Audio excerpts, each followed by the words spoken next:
coverage from Philly to the Philippines, the Big Apple to Big Ben, and Chicago to China. T-Mobile's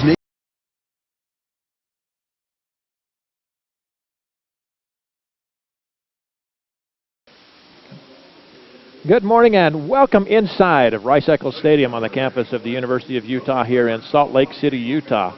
Alongside Coach Dean Fowles, I'm Ken Nielsen as we bring you the action from this first 3AA semifinal game featuring the Panthers of Pineview High School and the Soaring Eagle of Juan Diego Catholic High School. Good to have you with us here on a Thursday morning edition of Utah High School Activities Association football as we get set for the introductions here, the national anthem to this great country. We're going to step aside here momentarily as they present, obviously, as you can see, our nation's colors, and we'll have our national anthem.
And a nice job with the national anthem. Of course, just coming off of Veterans Day, we certainly want to wish all of the veterans and the men and women that are currently serving in our armed forces, we wish them the very best and want to say thank you very much for all that you do.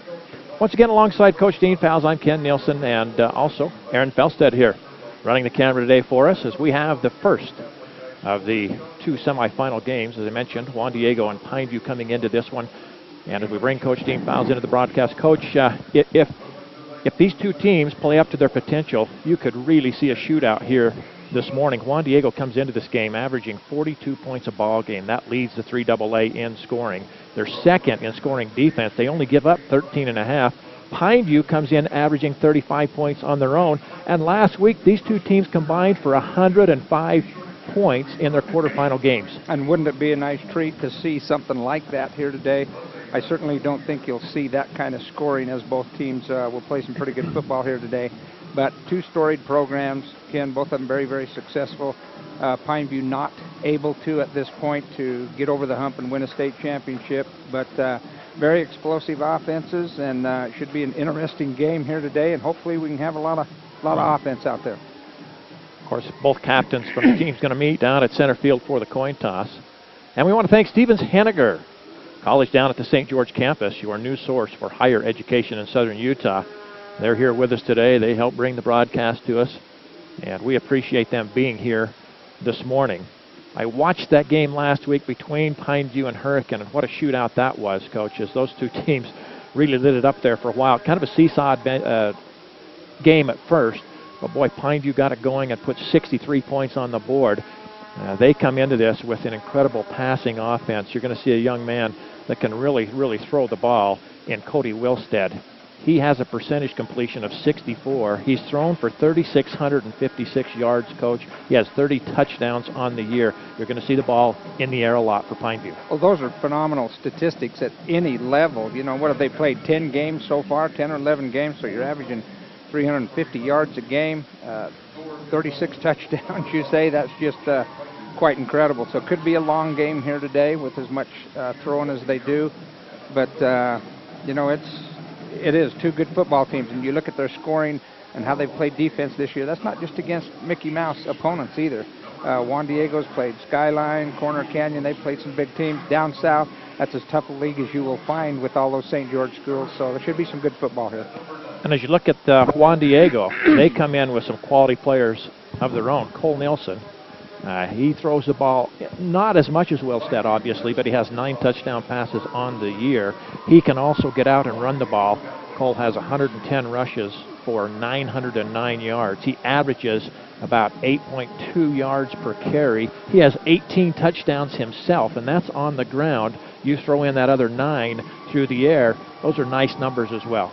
And just looking at the captains out there at midfield, Ken, they are some physical-looking kids. There's some darn good football players out here on both sides of the ball today, and should be a very interesting game for us and for those people who are watching. And today's kickoff brought to you by Dr. Robert Prince. Dr. Prince is the orthodontist that gives your high school something to really smile about. His office is located at 754 South Main Street in St. George. Call Dr. Prince for a free consultation and find out how easy and affordable it is to straighten your smile. We appreciate Dr. Prince and his willingness to sponsor this game here today. Of course, coming to you live on Scalooza, also on DeseretNews.com, KSL.com. And we hope you enjoy the broadcast here this morning. An early start. Coach, you've been there before. How difficult is it not only to play on a day other than your normal Friday, but you're playing at 11 o'clock in the morning? Well, the one thing, it's the same for both teams, so that's, playing this early is a very difficult thing. You just don't see it in high school football ever until you get to the playoffs. But Pineview having to come up yesterday, I'm sure, probably came up quite early yesterday so they could get a little workout on some field. Both of them play on turf, so that shouldn't be an issue. But, yeah, 11 o'clock game, sometimes it's hard to just get the old blood pumping at this point. But Juan Diego stayed in their own beds last night. Certainly that will be an advantage, in my opinion. Pineview will be kicking this one away. And, of course, Juan Diego back deep to receive this kick. Juan Diego moving from right to left on your screen. This is a high end-over-end kick fielded at the 3-yard line, and they'll bring it up the right side of the field. Breaks one tackle and then gets hammered down at about the 25-yard line, and that is where the Soaring Eagle will come out. Once again, they're led by Cole Nielsen. He is the senior quarterback leader of this team. And in the backfield, you're going to see Jesse Springer. You're also going to see Chase Williams back there. Look out for Gabriel Colosimo. He's the receiver that has some pretty good yards, 828 yards here on the year. So here we go. Nelson also returned that kickoff as well, so he's a jack of all trades here. So backs are split, and they'll come off the right tackle for a gain of about 7 on the carry. Now I want to see the replay on that, Ken, because that looked awful familiar offensively from what I have seen. So it'll bring up a 2nd down and about 3 for the Soaring Eagle. Just underway here from Rice-Eccles Stadium on the campus of the University of Utah. And this is going to be a 1st down, a little bit more. And I don't know if they're going to catch him. Up the sideline, breaks one tackle, and it's a race to the end zone. Inside the 20, the 15, to the 10, 5, and touchdown. And just like that, Juan Diego gets on the board first. That's Jesse Springer that took that in for 60, I believe, 8 yards on the carry and the score. And I'm going to give credit to the tight end on the right side. I can't catch his number, not being able to have that replay. He's the one that made that play. What a block for him to turn the body of the defensive end completely around, allowing that running back to get outside and tiptoe down the sideline. Wow, if that's any indication, Ken, 2 plays, 75 yards. We're in for a treat here.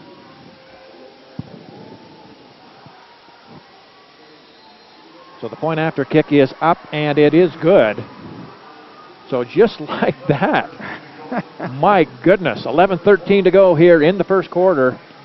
And Juan Diego on top 7-0.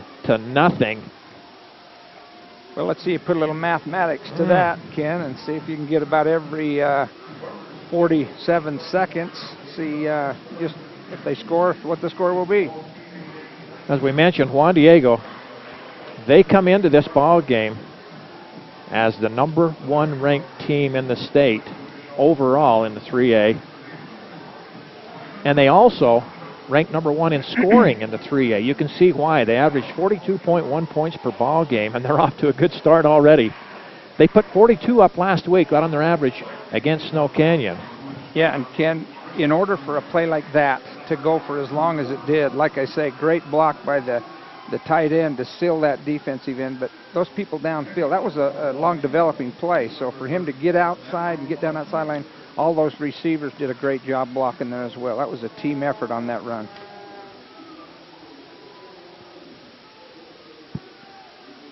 Not very often do you get, you know, players that are all in tandem working like that, each doing their own job for you to run that one down the sideline. Tristan Duran and Colton Miller back deep for Pineview to return this kickoff. Pineview, of course, in the home uniforms, the dark blue with the light blue numbers, dark blue helmets, and Pineview, the visitors, in the white jerseys and the black pants. And this is going to be returnable from the 3-yard line, as they'll bring it up the right side across the 20, 25, and out to about the 32-yard line. That's a pretty nice effort right there. Boy, it looked like he had quite a good seam and a crease right there and tried to scoot through it. Just one more block and he'd have still been off to the races. So here we go. This high-powered offense comes out on the field for Pineview, led by Cody Wilstead. He's the junior. As I mentioned, he has thrown for over 3,500 yards on the year. He can really, really light it up. 3,656 yards, and he's back to pass. Looking, going to step up into the pocket, and now throws it. Got a receiver complete down at about the 42-yard line. I believe he's just going to have the first down. Looks to me like he was just beyond first down territory, so first play successful. Kason Prisby on the reception for 10 yards. And number 29 looks like Caden Brinkerhoff, just a sophomore, if that's correct. No, you've got a couple of double numbers here. I'll have to kind of listen to what you're saying. They're very physical-looking fullback back there. Yep. That's one of the big backs in the backfield on this first down play.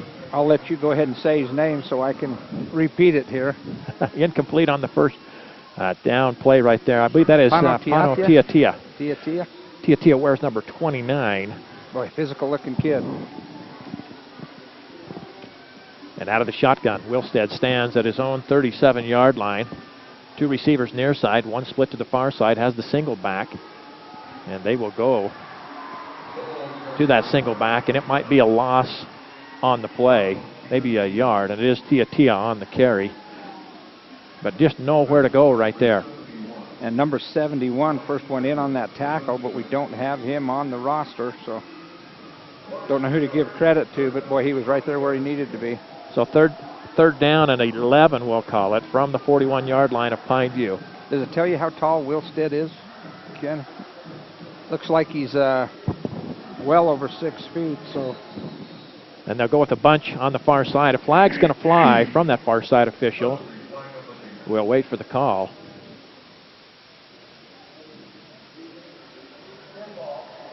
Offsides on Juan Diego. That'll cost them 5, and it will make this third down play a little more, well, I shouldn't say easier, but you certainly don't want to give a high-powered offense like that just a little bit more of an advantage to only have to get 7 yards to get the first down. Wilstead out of the shotgun, rolls right. He's got running room if he wants to run it. Now he'll step up and not going to make it, I don't believe. He's going to be out of bounds near the 49. It will be short of the first down. I think if Wilstead would have just taken off right there, the defensive end got caved in that time as well. If it had just put that burst of speed on right off the bat, I think he might have got the first down. But as it is, they're going to have to punt and give that Juan Diego offense the ball again. So Pineview will set up in the punt formation. Mitchell Stevenson, the junior, standing at his own 35. And now the official stops play. Juan Diego takes the timeout. And I'm not sure if they didn't have the right personnel they wanted on the field at the time. Nonetheless, timeout taken here by Juan Diego. It'll be their first one of the ball game. 9:50 to go here in the first quarter. Gabriel Colosimo, he's number 22. He's back returning this kick, standing about his 15-yard line, and so you could have some fireworks there if he gets to field the punt cleanly as well. And we also want to thank Supermarket Cheeks today. You know, when you're so busy and you realize you don't have enough food in the fridge, and that happens at my house often, you can call Supermarket Cheeks and let them help make your life much easier. They will deliver the food right to your house. Would you write that number down? Yeah, absolutely. Go to our webpage and click on their link for 50% off for your first delivery. They'll do the shopping for you. Hurry in. Call Jeff at 435-668-9707, or you can visit supermarketcheeks.vpweb.com.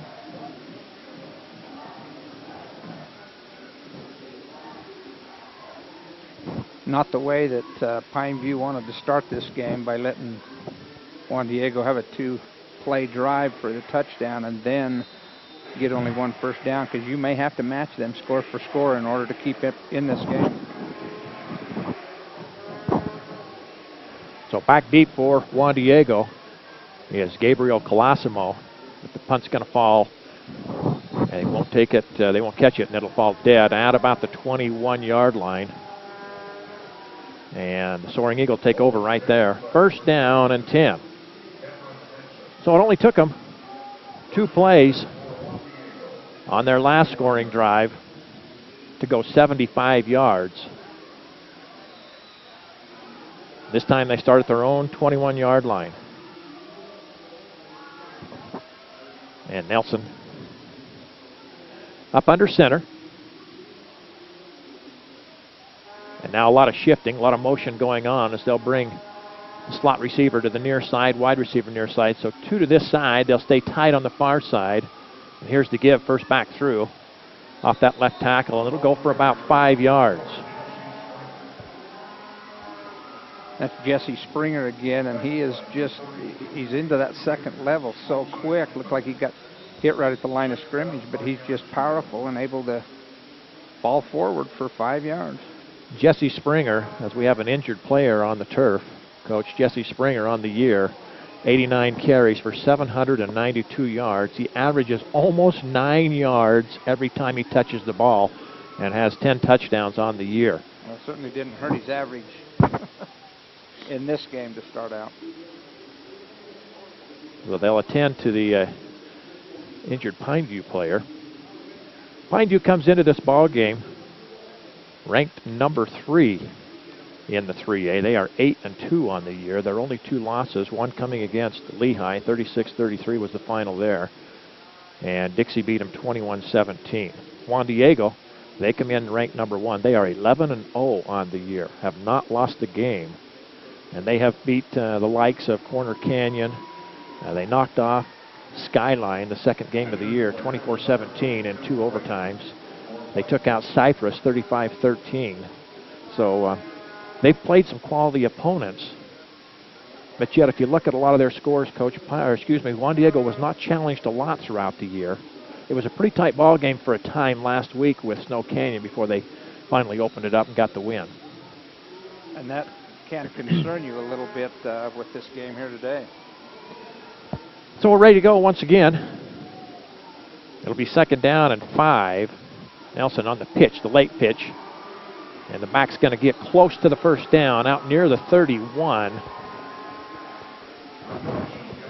And I believe that's Chase Williams. Chase Williams again on the carry. Going to be third down and very short.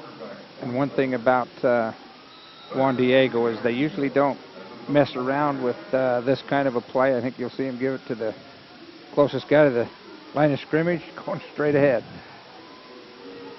So third down and less than a yard, just inside of their own 31-yard line for Juan Diego. Again, they lead it 7-0 as they scored on their second play from scrimmage. Long snap count. And you're right, Coach, just a quick dive right off that right tackle, and they'll have the first down with a gain out near the 34-yard line. And that's pretty good coaching right there, Ken, because you know he stayed in there a long time, barked out a lot of signals, trying to get Pineview to get a little anxious. He got a chance to see just who was coming. That inside linebacker was coming on the near side, and so I think he just audibled into a dive play where he needed to go and got the first down. So Nelson will keep it himself as he comes around the right side, dives to about the 41-yard line. It'll set up a second down and short. And that was an intentional keep right there. You could tell they lead put a lead block on that defensive end, so he could turn that up inside. Had no intentions of pitching that one. So the backs are split behind Nelson. He'll have 2 receivers here to the near side on a 2nd down and 3. And that first back threw off the right side. Looks like he's going to have enough for the first down. Needed 3, and he got just almost 4 yards right there. And he was hit right at the line of scrimmage, but he was hit up high and just kind of whirled and twirled and fell forward and got the first down. And Juan Diego with a little bit of tempo here, Coach. They're right back to the line of scrimmage pretty quick. And again, double wide on this formation. As Nelson barking out the signals as to what he wants to run. Again, his backs are split behind him. He'll give it to the back coming off the left side this time, and a short gain of maybe 3 sets up a 2nd down and 7. And with that run right there, Coach, that puts Juan Diego over the century mark rushing. That's Jesse Springer with the 4-yard carry, but 101 yards now rushing for Juan Diego, and we still have 6:50 to go here in the first quarter. Yeah, and that didn't look like he was going to have any room at all right there, and still got 4 yards out of it. Nelson fakes the handoff, keeps it himself, and he'll dive close to the 46. It'll bring up a 3rd down and a yard. And there again, lead blocker on that one, kicked the end out. So it's a lead block they're putting on that defensive end to try to give a quarterback a chance to just run it himself. And up to this point, Nelson's done a great job of diving into that hole and picking up first downs. 2 wide receivers here to the near side, and they'll go quick. Just a quick hitter, and I believe it's going to be enough for a first down. Once again, they stay with Chase Williams, and he picks up the hard yards right there. And what you see out of Juan Diego, they stay with what works for them. They dive, and then they're going to pull it out here once Pineview has to make a few adjustments, and that's where they can get their big plays. Not having to even think about throwing the ball at this point. So a new set of downs at the 44-yard line of Pineview. As Nelson once again up under center. Back to pass at the first time. Got a man wide open. He'll dump it off the right side, and he's going to take it in for a touchdown. And on the reception, I believe that is Harrison Jones. And just exactly what I said right there, Ken. They try to sneak up in there to stop that dive, so they do the exact same action, just run a straight route from that tight end, and there he is wide open. Because those people on defense are thinking, wow, we got to jump in there and stop that so they don't nickel and dime us all the way down the field. And there you go, touchdown. 1 for 1 and a touchdown, pretty efficient. So 9 plays to go 79 yards. And now the point after attempt is up. And it is good. I've not seen either one of these teams play this year, Ken, but sure impressed with the discipline, for one thing, on offense that Juan Diego is showing, because they're up there at the line of scrimmage a lot. They're getting plays from the sideline. They've all got to adjust and get on the same page by the time that ball's snapped. They're doing a great job of it. So 5:42 to go here in the first quarter, and that's a 14-0 lead. And the thing about it, Coach, this high-powered offense from Pineview has only been on the field so far one possession for a total of 5 plays, which includes a punt. And certainly, if you're Coach Hosner from Pineview, you got to have your defense try and get off the field as quick as possible so you can get Wilstead on the field and let him open it up here a little bit. Yeah, without a doubt. And you don't want to, give yourself another score down. You've got to at least stay within a couple of scores throughout if you want to have a chance to win this ball game, because Juan Diego doesn't look like they're just going to patsy down at any point.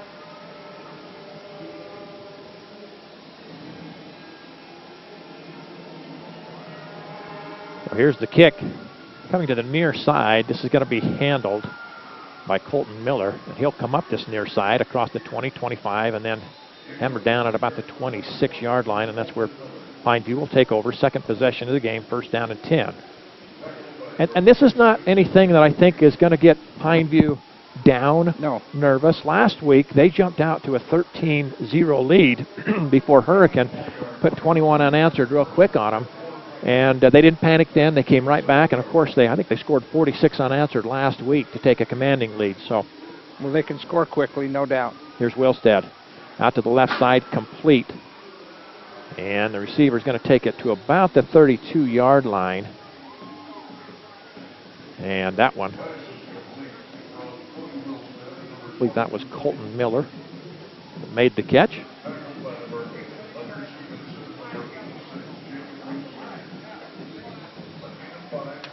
So he'll pick up about 4 yards on the pass completion. Second down and 6. Ball on the far hash mark. And again, Wilstead in the shotgun has one lone setback to his right. Trips to the far side, one receiver to the near side, and he'll looking down that left side and right through the hands of his intended receiver right there. Once again, I believe he was looking for Miller. Would have been a first down. And should have been a first down. That was just pitch and catch. They ran a post and a go route with the 2 wide receivers on the far side, and he just got 2 yards behind the first down and hooked up and was wide open. There was nobody within 5 yards of him right there. Ball maybe a touch high, but certainly he'll himself say, I should have caught that ball.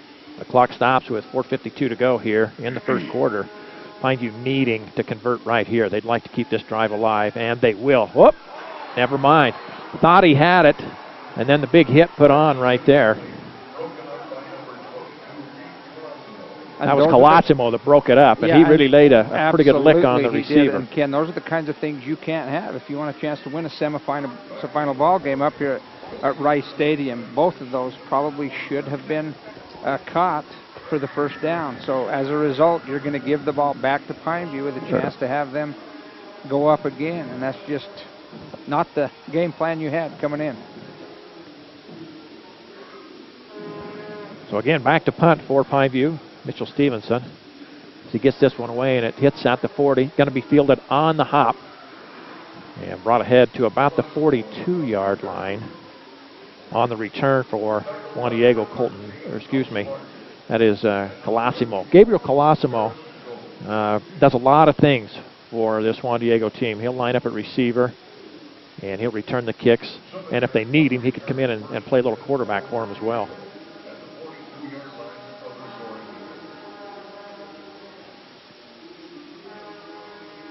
So the 42 is where the Soaring Eagle will take over. And on the first play, they'll get a couple.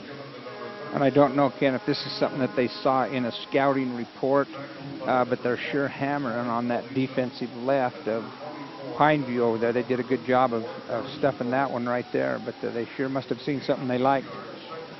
Jace Williams, again, the ball carrier. And again, 2 receivers here to the near side. The backs are split behind Cole Nilsson. And again, just a quick hitter off that right side. They'll pick up 3 more, maybe 4. Brings up third down and about 3 to go. And that gets to be frustrating to a defense to have them just continue to nickel and dime you like that. And so that's where the big play comes in. So 3rd and 3 for the Soaring Eagle as again they come to the line of scrimmage in a hurry. That same traditional formation that they'll stay with most of the game. I believe Nelson will keep it himself, and he'll dive forward. It looks for a first down. Yeah, it's not complicated offense as far as that goes, Ken. They just run the dive. They run the option off of it. They've pitched it once. Just kind of the old Beer-looking set there out of split backs. But you notice how close they are to the line of scrimmage. Ken, those backs are only 3 yards behind the line of scrimmage, and they're there so quick that they can get to that second level in a hurry. Whoops, and I think on the hard count, one of the Panthers up front going to break that play in that line of scrimmage. And this will be an offsides. And it'll set up 1st and 5 for Juan Diego, now down near the 41-yard line of Pineview. So far here in the first quarter, Juan Diego with 164 yards of total offense, Coach. They have really brought it here this morning, and now Juan Diego's going to give it right back. The tight end jumped a little quick. The coach is going to say, don't give him anything easy. Make him work for everything. And then Juan Diego returns the favor. So back to the original line of scrimmage. 1st down and 10. Juan Diego this time is going to send a wide receiver far side. They'll split one here to the near side as Nelson comes up under center. Again, backs are split behind him. as that clock continues to roll. 2:50 to go here in this first quarter. A little bit of a stretch play coming this near side. It's, you know, you look at it and you go, okay, boy, they defended that well. It didn't go for much. Yeah, well, it went for almost 5 yards, sets up a second down and 5. And that's what I'm saying. When they're so close to the line of scrimmage like that, by the time he hands that ball off, you notice he does not belly in the backfield at all, does quarterback Nelson, and just does a great job. And it almost looks at times that he's trying to true read that, because he had that ball in the gut there for quite a while. Second down at 5 now. Just inside of the 42. Back to pass. Nelson got a man down the seam, and he just overthrows him. That certainly would have been a first down and maybe more, but just a little bit too much air on the ball. He was looking, was Nelson, for 47. Again, that's Harrison Jones. And that would have been a touchdown if he'd have thrown it on the money. He didn't have a whole lot of room there, but he did have a step and a half behind him. I don't think they would have caught him, but that's that exact same thing. And you can see Pine View's in straight man coverage right there, because all 3 people that went down the field, they had somebody on him. And this is where Pine View really needs to convert on a defensive third down. They need to get off the field and get Wilstead and crew back out there. They'll bring the receiver in motion. They'll follow that side. Nelson looking, might be sacked, and he is. Thrown down back at the 45-yard line. It'll be a loss of about 3, and that's just what the Panthers needed right there. Yeah, I'll say it's just what the Panthers needed. And now maybe you know, if Juan Diego could have got 3 or 4 yards out of that, I'm sure they probably would have gone for it. But at this point now, I think they've got to punt the ball. And that looked like Cody, I don't know, I can't tell on this roster exactly who that was, if they have double numbers on offense and defense, but it looked like number 3 in on that tackle. So back deep for Pine View is going to be Jamison Clark to receive this punt. Here's the kick. Going to hang up. Fair catch called for. Boy, and he was looking right into that bright sunshine. Did a nice job hauling that one in at the 15. Yeah, you can tell that was a little bit of a tough catch right there, and he almost dropped that right at the very end. Showed some good athleticism. Just hang on to that ball. Crucial, in my opinion, Ken, that Pine View take this thing down and get some points out of it. I think that's a big confidence booster for them to know that they can stop Pine View, get a sack, and they're hoping they can gain a little bit of control here. So Wilstead out of the shotgun, stands at the 10. High snap, he'll pull it down, floats it out left side, and too big for the intended receiver. I believe he was looking for Pano Tia out of the backfield, and it's just a little bit too high for him. A little too high and just a little bit behind him. Would have been a great catch if he could have got a hand up there to catch it. But there again, he's open, Ken, and certainly could have got at least first down yardage, it looked like, if he could have got the ball to him.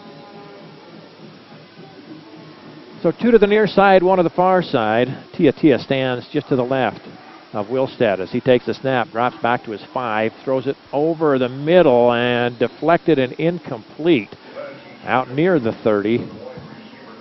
He was looking for his wide receiver, Jack Bangerter, and it was just a touch maybe behind him. The defensive man, though, was right there in stride. He was. That's Nelson, the quarterback, showing his DB abilities as well, and he was right there, got a hand on that ball. Very fortunate that it wasn't picked at the next level, because that ball was tipped up into the air and safety had a chance at it. Cody Wilstead now 2 for 7, throwing the ball for 14 yards, and they really need to convert here, although it's a third down and 10. They'll go to the ground, Tia, and he'll pick up a yard, and that's about it. And they're going to have to kick this one away one more time, and it may give Juan Diego a short field. And that looked like they kind of went right into the teeth of the defense right there. Looked like Juan Diego may have had the Pine View scouted pretty well that time. It looked like their stunt was right into that play, and there was a lot of opening on this side of the center, but unfortunately for Pine View, they went the other direction. And you can see, Coach, the receiver for Juan Diego. Yeah, he's in Pine View territory. Yeah, that's number 22. That's Colosimo again. He stands at the 47 of Pine View, waiting for this one. And this is going to be a short kick, falls at the 40, picked up there by Colosimo, tries to get the corner, and out of bounds at about the 39-yard line is where Juan Diego takes over. But you're giving Juan Diego the ball back and right about where they stalled last time, about where the sack was. So nothing lost if you're Pine View. Have you ever heard a student say, I hope to get in So much debt for school? Well, I haven't either. At USU Eastern, you won't have to get in debt with the lowest tuition in the state of Utah, plus a degree from Utah State. USU Eastern is a place you need to look into today. We appreciate USU Eastern helping sponsor this game here today. So Juan Diego takes it at their own. I shouldn't say their own. They're Pineview 39. Back to pass. Wide open out in the flat. Complete. And it's just a race to the end zone. Inside the 10 to the 5. Touchdown. I don't know if it's going to stand, though, as there's a flag back at the 40-yard line. Well, Ken, they're almost... I've got somebody right here in front of me, kind of hard to see, but that almost had to be some kind of a pick play. Yeah. Because he just come out of that corner from the line of scrimmage just wide open. So holding, says the head referee. And a huge break for Pineview right there, as it'll take 6 off the board. And it'll bring the ball back to about the 49, I believe, is where they'll put it down. But that wasn't the call that I thought. He just got out there and got open on his own. And I think he's got some deceptive speed, because once he caught that ball, a couple of Pineview tacklers had an angle on him, and he still put that thing in the end zone. For big break for Pineview. See if they can take advantage of it. Nelson is 1 for 2 throwing the ball for 44 yards, but that one completion went for a touchdown. Yeah, that would have been 2 for 3 for 2 touchdowns if that would have counted. 1st and 20 this time, as they'll come to the back, coming from right to left, and I believe that's Chase Williams on the carry. He'll pick up about 5. You know, this is probably a little deja vu for Pineview, because back, can't remember what year it was, Chase Williams was a running back for Pineview High School that was a real good running back. I believe he went and played at Dixie College. But now look at this formation, Coach. We haven't seen this out of Juan Diego yet. Before that quarter can come to an end, they had 4 receivers. But with that, we'll take just a moment here and thank some of our sponsors and be back right after this. The holidays will soon be upon us. With all the stress that comes, why would you want to add to the stress of doing your own payroll, bookkeeping, or even year-end tax planning? Come to the accounting firm of Hinton Burdick CPAs and Advisors and let them help you. Hinton Burdick CPAs and Advisors offices are conveniently located in St. George, Cedar City, Mesquite, Richfield, Hurricane, and Flagstaff. Even though Hinton Burdick has over 100 professionals, including 47 CPAs on staff, they are dedicated to giving you the individual care you expect and deserve. If you need a job done right away, they have the staff to make it happen. The CPAs at Hinton Burdick understand all aspects of tax law and are devoted to giving you superior service. Hinton Burdick also provides the added benefit of local owners who are available year-round. Let Hinton Burdick serve your payroll, bookkeeping, and tax needs to allow you to focus on what you do best. Today's game brought to you by Brad Harr and Associates. If you've been hurt or injured or in any kind of accident, don't go far. Call Brad Harr, 688-1919, or go to their website, bradharr.com.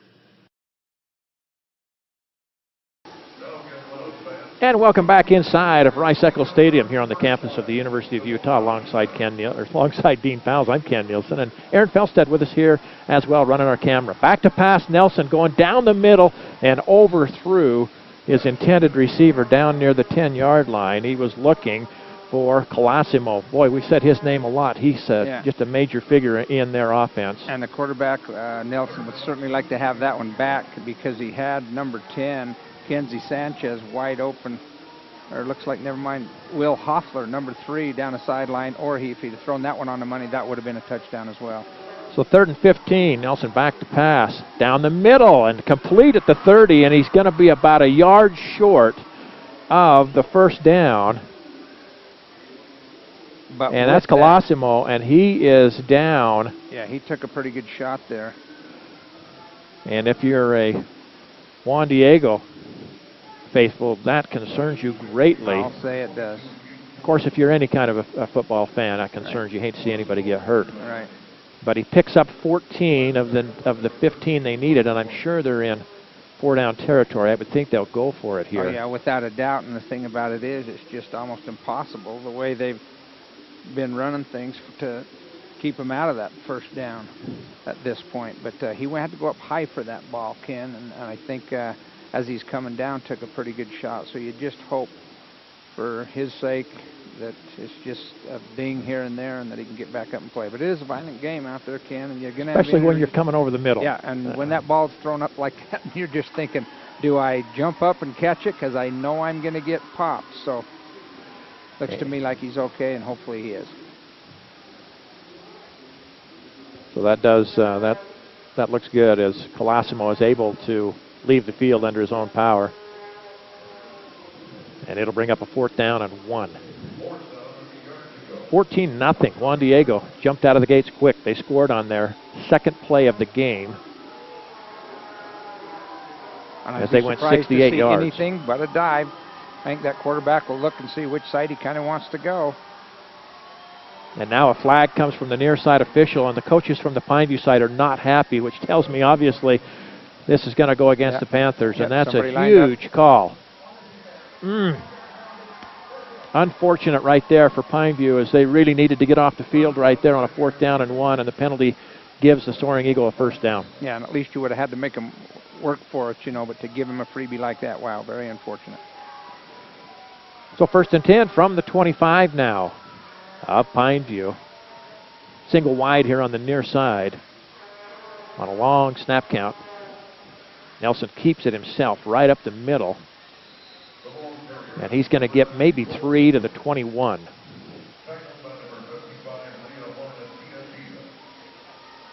And that just looked like he saw something there that he thought maybe he could even get more than 3 yards, but just, I'm sure that was a play that he just decided to ad-lib on his own. How about this, Coach? 130 yards rushing now for the Soaring Eagle, 58 through the air, as they have really dominated on the offensive side of the ball. Here's Nelson trying to step inside of the tackler on that outside. Maybe a couple is all, brings up 3rd down at about 5.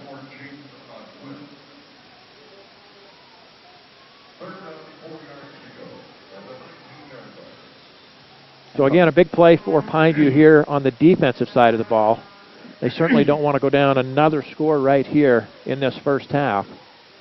And it looks like their kicker is pretty good, so they're definitely in field goal territory. I just don't know if the philosophy of Coach Colosimo is to get a field goal or put 3 scores up or go for the touchdown. Wow, and I don't know if that was a busted play or if that's the way it was supposed to go. But Nelson turned as if he was going to give the ball and then came right back up the middle and gets 3 very hard-earned yards. I think that was a design play. It looked to me like he was just kind of a delayed quarterback draw. And so now you got 4th and a long 1 or maybe even 1.5. So Pineview has a chance here to turn the tide if they can get it. So 4th and 1. And the ball at the 16-yard line of Pineview. Backs are split once again behind Nelson. And again, that's a long snap count for the Soaring Eagle. And just a quick hitter off that right side, and a flag flies in the backfield, or I should say in the defensive backfield. Boy, and that is a big mistake right there. Yep. Juan Diego gets called for the delay, as they do take a lot of time at that line of scrimmage, and I think they were trying to draw Pineview one more time, and it cost them 5, and that's a big penalty. And the reason it's such a big penalty, because when he handed that ball off, he was into the secondary and off on his way to the end zone. So now they'll move the ball back to the 21-yard line. 4th down, and just over 6 to go right here. Big call for Coach Colosimo to try and pick up this 1st down. And, of course, Coach Hosner exhorting his defense, let's not give it up here. We need to get off the field right here. And Juan Diego will take the timeout with 9:17 to go here in the first half. Yeah, real turning point, in my opinion, Ken, right here. Boy, if you can stay within 2 scores and get that ball back, Pineview's going to be in pretty good shape. But if you do somehow let them back into the end zone here, it's going to be a tough road to hoe to catch them. And again, our thanks to Stevens Henniger on the St. George campus, your new source for higher education in southern Utah. Give them a call, and they'll help you out with your educational needs right down there in southern Utah. Once again, Stevens Henniger College, St. George campus. So again, Coach, these two teams come into this one, and we talked about it in the pregame just a little bit before we got underway. Pineview comes in averaging 35 points per ball game, and so far they've been shut out on the scoreboard with 9:17 to go in this first half. They've had 3 possessions so far, have the Panthers, and they have gone 3 and out on all 3 of those possessions. I didn't anticipate that happening, and I still think they'll get things going here. I think they're going to put some points on the board, but so far you got to hand it to the Juan Diego defense. They have done a nice job. Yeah, and there's been a few balls that they should have been able to keep the chains moving on previous drives that maybe weren't thrown right on the money, but with the offense that they run, certainly they can get back into a ball game real quick. You just don't want to get up and get down 3 scores. That's difficult to come back from a 21-0. So big play right here. So 4th down and 6 for Juan Diego. Pineview desperately wanting to get off the field right here. Back to pass. Nelson going down the middle.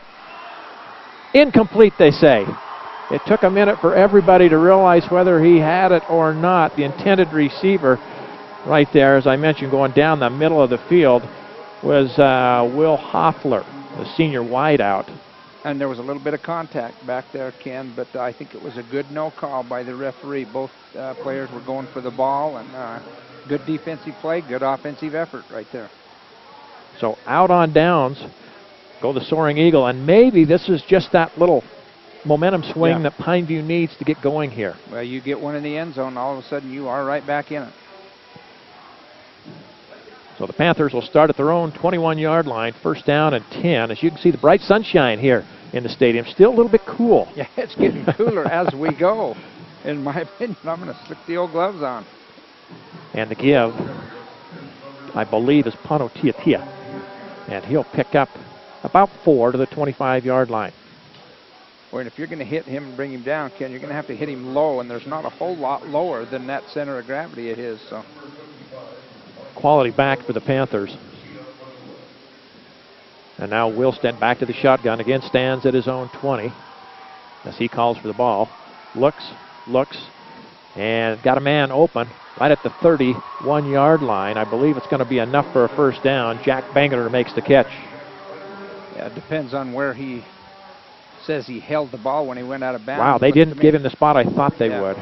It looked like he held the ball out as if he was going to just reach that 1st down marker. But, boy, here again, big play, 3rd and a full yard. Trips to the near side, one lone setback. That's Tiatia. He stands to the right of Cody Wilstead. They'll go to Tiatia. They need the tough yards, and he's going to get them for him as he's going to pick up 7 yards and a 1st down. And that's quite fortunate for Pineview right there because they don't have the offense to line up like Juan Diego does, you know, and run the ball up in there effectively. So they handed it to Tiatia without a lead blocker, and he did a great job up in there. Got about 7 yards, didn't he? First down of the game for Pineview, and let's see if it gets them rolling now as they have a new set of downs out at the 37-yard line. Back to pass. Wilstead looks, going to go down the far side. Got a man open, and incomplete. The ball just sailed a little bit out at about the 22-yard line. Again, they were looking right there for Jack Bangerter. Boy, and that shows you the arm that Cody Wilstead has as he hung that up 10, 20, 30, 40, about 50 yards. And it just kept going. Boy, it just kept going. So, yeah, he's definitely got enough arm to do what he wants right here. I think that ball probably would have been out of bounds even if it would have been caught. It was right next to the sideline. Bangerter had a step on the defender, but just sails over the outside shoulder. Back to pass once again, Wilstead. He can run it if he'd like. Going to take the receiver. Complete right at the 48-yard line. And I believe that was Colton Miller. Boy, that almost looked like you wondered whether he got his feet in bounds or not. And looking at on the replay, wow. It's a good thing they don't have replay. I'm not sure that one would have stood, but what a fine catch right there. Nice throw. Nice throw by Cody Wilstead. Gives Pineview another 1st down. 47-yard line of Juan Diego. And the formation coach, I think would you call this the pistol with his back behind him? Flag from the far side official. Boy, how many times have we seen that call today, Coach? They line up before they even snap the ball. I think that's the third encroachment call we have seen before the ball's been snapped. As people lining up in the neutral zone. Somebody is crossing that plane with their helmet just a little bit. So 1st and 5 now for Pineview. Wilstead back to pass. Pump fakes. Lost it. Got a man wide open and just over the top of Colton Miller. I think you're going to get a holding call right here on Juan Diego because he kind of gave a double move right there, and I think he was grabbed so that he didn't get into the secondary. But that's a couple of times on this drive we've seen the receiver get behind the defenders. Yep, that's just what it is. They called, and he still got behind him about 4 yards. So the Juan Diego defender is saying, "I'll rather have the penalty than have you get a touchdown." Yep. So, and it's only a 10-yard penalty, so probably a smart decision on his part not to let him get without a doubt down the field. And if that ball, I think that's the reason the ball wasn't thrown on the money, because it was a good ball. He just got held enough, couldn't run it down. Otherwise, it was a touchdown. 32-yard line of Juan Diego. Pineview looking to cut this lead in half. Again, down this left side, the ball's up for grabs and closer to the defender than it was to the receiver. Once again, he was looking for Colton Miller, and back deep defending right there, I believe, was Cole Nelson, the quarterback from Pineview. Yeah. He had the best shot at making that catch. He's the safety coming over on that play, and just very fortunate that he didn't intercept it.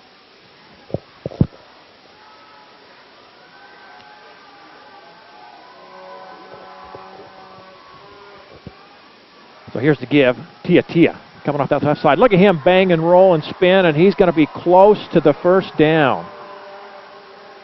Boy, he is just hard to knock off that base of his, and did a good job. Nice spin move, kept his feet moving. Got 9 yards.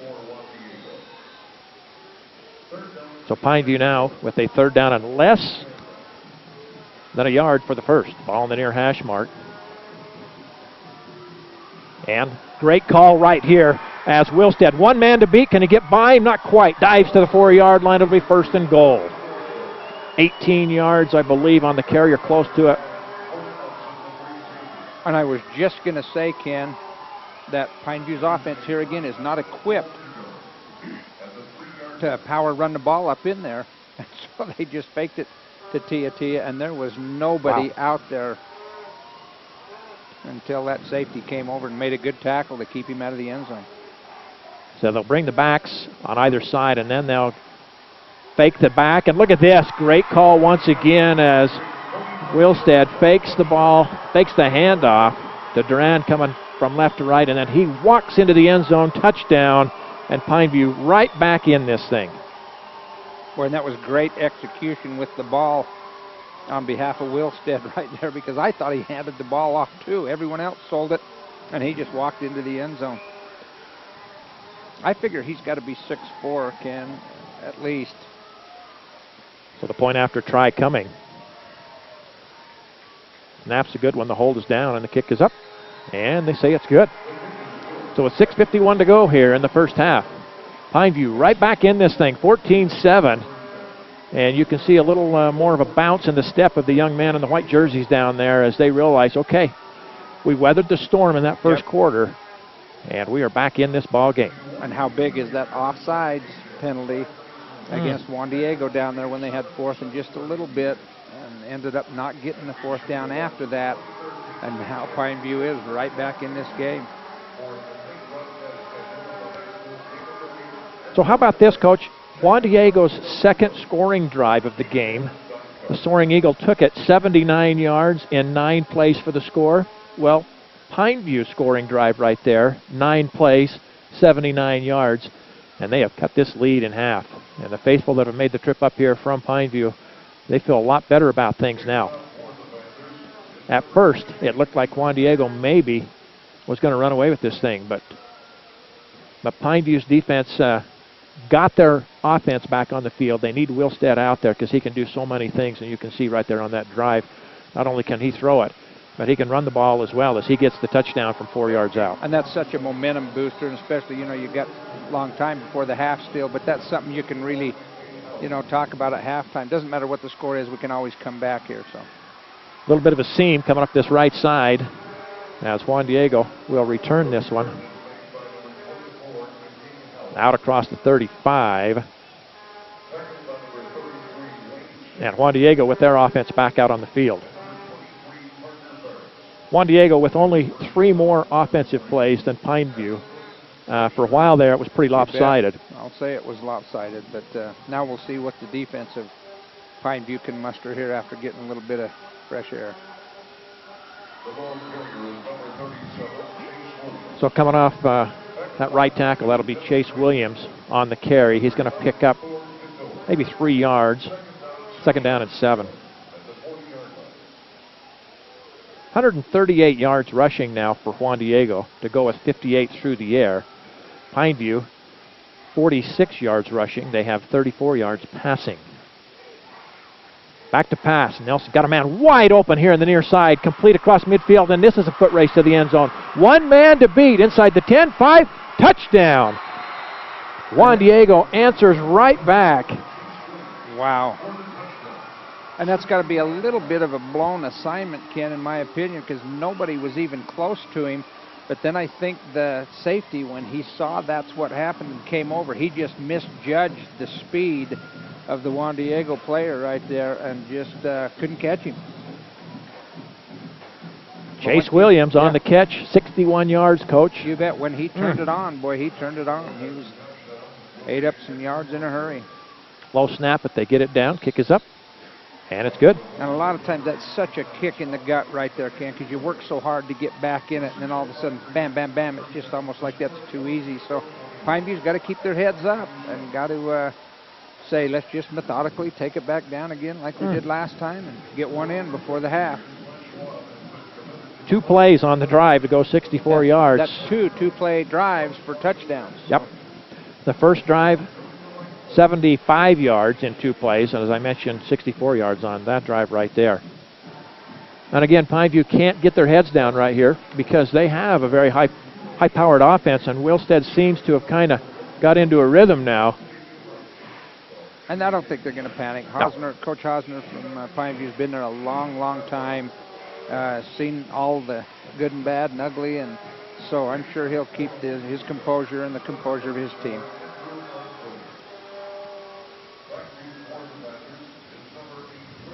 Even the games they've lost this year have not been blowouts by any means, so they can understand how to play a close game.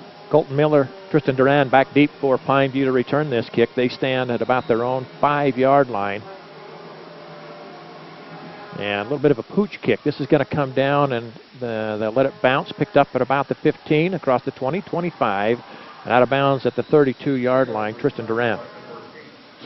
Yeah, and I was wondering if the up man maybe should have caught that because it looked for a minute like he was going to, and then he just let it go, and it's a good thing for Pineview that it bounced, a favorable bounce up to Durant where he can get good field position at the 32-yard line. Once again, I want to thank all the fine folks at Scalooza and also Deseret News, KSL, providing the stream here today for you on this first semifinal of the 3AA. The second one will be tomorrow, 11 a.m. here at Rice-Eccles. Here's Wilstead out of the shotgun, takes the snap at his own 25, drifts back, got a man open at the 38, makes a nice move across the 40, and dives ahead to about the 45-yard line. And there's just an example of the arm of Wilstead. Boy, he just sat in the pocket right there, got his feet set, and threw a dart right on the money. That's going to be hard for anybody to defend. Great quickness out of the receiver right there to just about come back against the grain and break that one. New set of downs. Here's the give. Tia. Look at him cut back. Just powering his way across midfield into the 48-yard line. That'll be a gain of nearly 7. And what a great compliment he is, Coach. Boy, I'll say. You've got the speedsters that can get out up the field. You've got a very athletic quarterback that can survey the field, and then when you need some tough, hard yards, you can turn around and hand it to your fullback, and he can get you 5, 6, 7 yards just like that. Well, you've about got to pin your ears back and rush the quarterback, so once he comes faster, a lot of times they can just get an arm tackle on him, and it doesn't bring him down. Wilstead back to pass out on the left side. Complete. Receiver jukes once, twice, gets to the 45-yard line. That's Bladen Hosner on the catch. And he's going to have, I think, enough for the first down. Boy, and what was going to be or end up in about a 3rd and 3 or 4, he did a great job of planting his foot and let the defender go by and got just enough for the first down. So a lot of good individual efforts here today on both sides of for both teams. Up, and another flag comes from the far side. And one of the coaches is way upset over there. Sideline warning.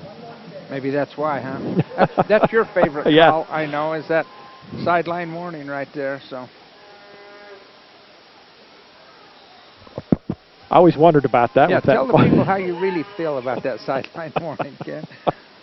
I always thought the official in front of the bench, you know, you could have a good working relationship with the coach over there. Just kind of take things as they come and work with each other. Here's a pass in the backfield. I think that might have even been a lateral, but it is caught, and the receiver goes down. I believe that was Hosner back at the 49. That's going to be a loss of about 6. Yeah, because I think even if he wouldn't have caught it, I think it was a lateral and probably would have just gone out of bounds right there. But either way, you're going to lose 5-6 yards. Wow, very unfortunate, too, because all of a sudden you're looking at 2nd and 16, and that's a pretty tough row to hoe. But You know, back to that sideline warning, it could be a couple of things. It can be too many people out Right. on the white area out of bounds, and maybe the official bumped into somebody, or Yeah.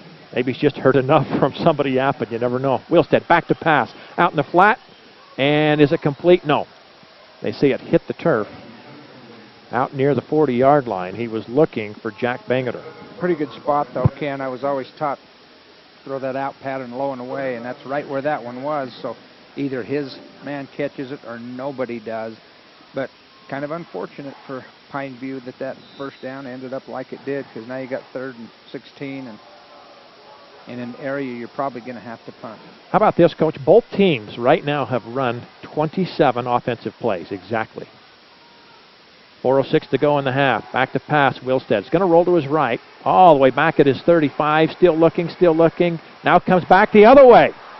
Got an illegal man downfield, without a doubt. Look, they got a wide open on the far If side. he can see the if you man can down see the him. far, down on, you're right, down the seam, but he'll come near side and incomplete. Now here comes a late flag from the official. I was going to say number 55 was clear down to the first down yardage. And it's kind of hard to blame him because the play took so long. And yeah.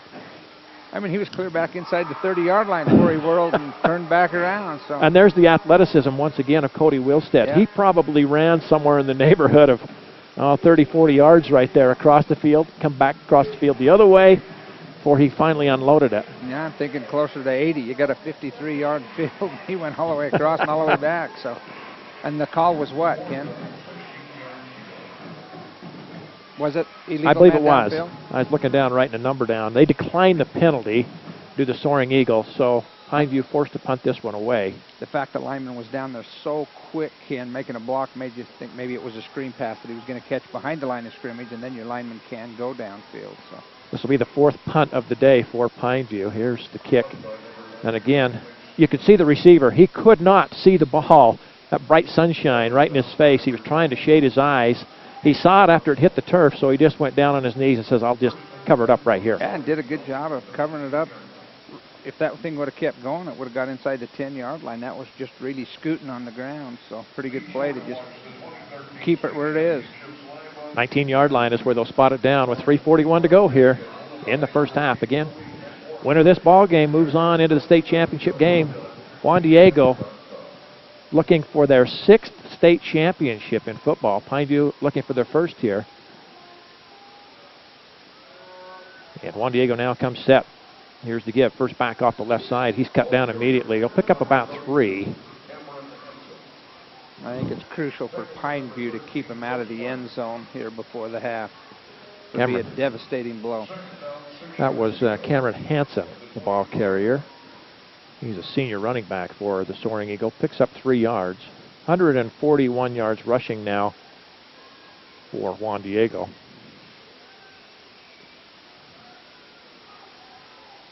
And again, he'll keep his back split behind him.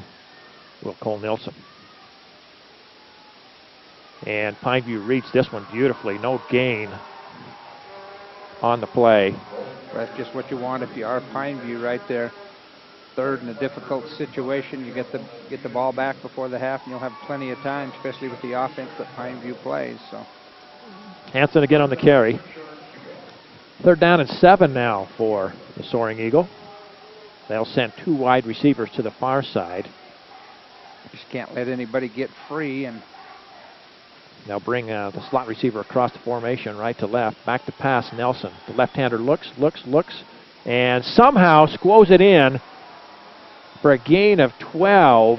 Wow, the window was so tight right there, and he was able to get it to Gabriel Colosimo. And he just floated right down the line of scrimmage. He was real close to being past the line of scrimmage, but he just floated, bought his time, and then bam.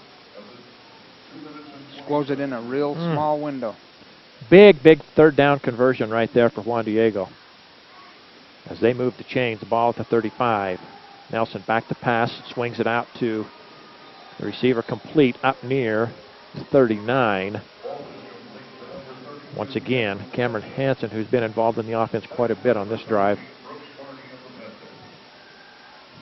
Almost 3 yards on the completion.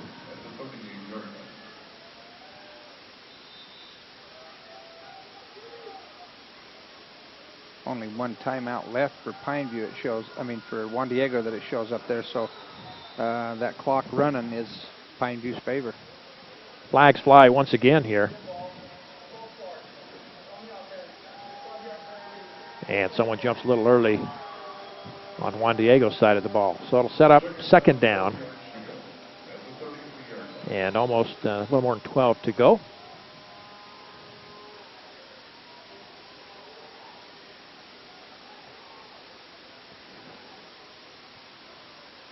So 2 wideouts, and this time, instead of 1 jumping, he says, let me get a partner this time and 2 jump. It'll cost him 5 more. Maybe that's, I don't want to do it alone, so help me. And you know, Ken, we've debated this forever during the course of this year. The clock starts again, and we've seen that sometimes not start after. And again, our thanks to Dr. Robert Prince. He's the orthodontist that gives your high school something to really smile about. His office is located at 754 South Main in St. George. As we come back to live action right here, Nelson back to pass. Down the left side, this might, I was going to say it might be picked, but I was wrong. It's complete. Out near midfield to the 48. 23 yards on the completion, and that was thrown right on the money. Yeah, that's one that's kind of hard to swallow if you're Pineview there, because have them dead to rights. Now all of a sudden they're in your territory with the 1st down. Clock running, 40 seconds to go here in the 1st half. 21-7. Nelson looking.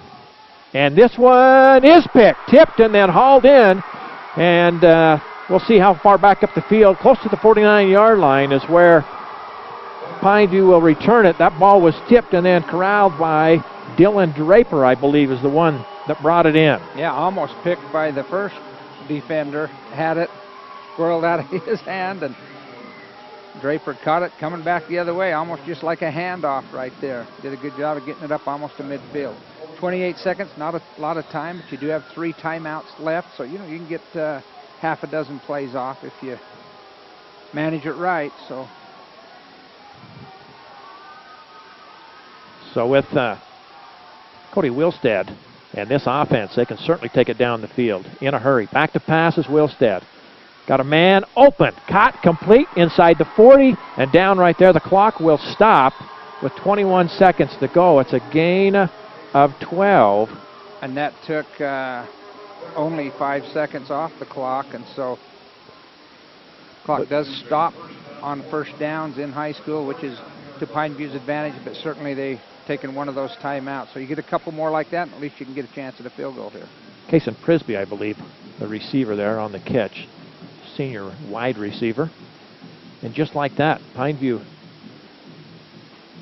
down inside of the 40 of Juan Diego. And boy, would they love to get on the board one more time here before the half comes to an end. And again, we want to thank Supermarket Cheeks Grocery Delivery Service. We'll shop for you.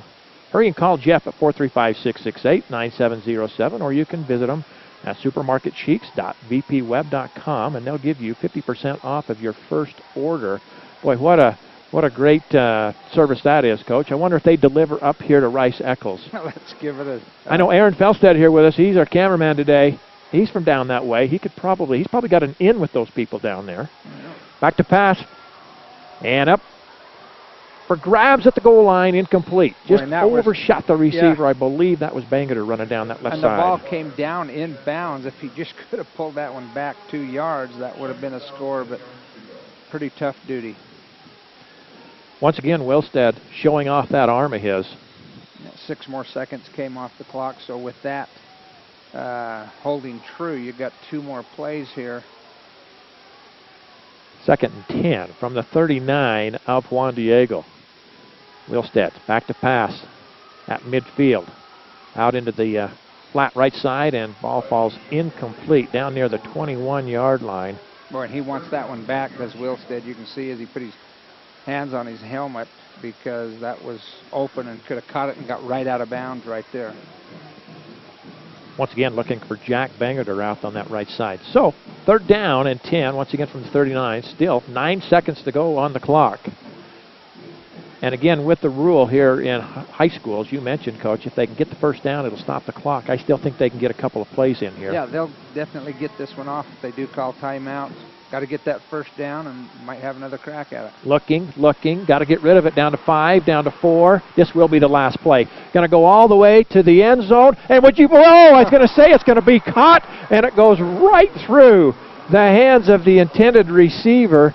Bladen Hosner was right there, and the ball was thrown on the money. What a throw by Wilstead, but unfortunately for the Pineview Panthers, it falls incomplete, and that will bring the half to an end. Yeah, that was just plain touchdown all over, and what a momentum booster that would have been for Pineview going in at the half. But as a result, kind of a dejected young man, and I don't know if that's Coach Hosner's kid. I would almost think that it would be, but yeah, that's a tough one there, as that would have gotten this back to a 1-score game. Nonetheless, 21-7 is your halftime score as Juan Diego leads it here.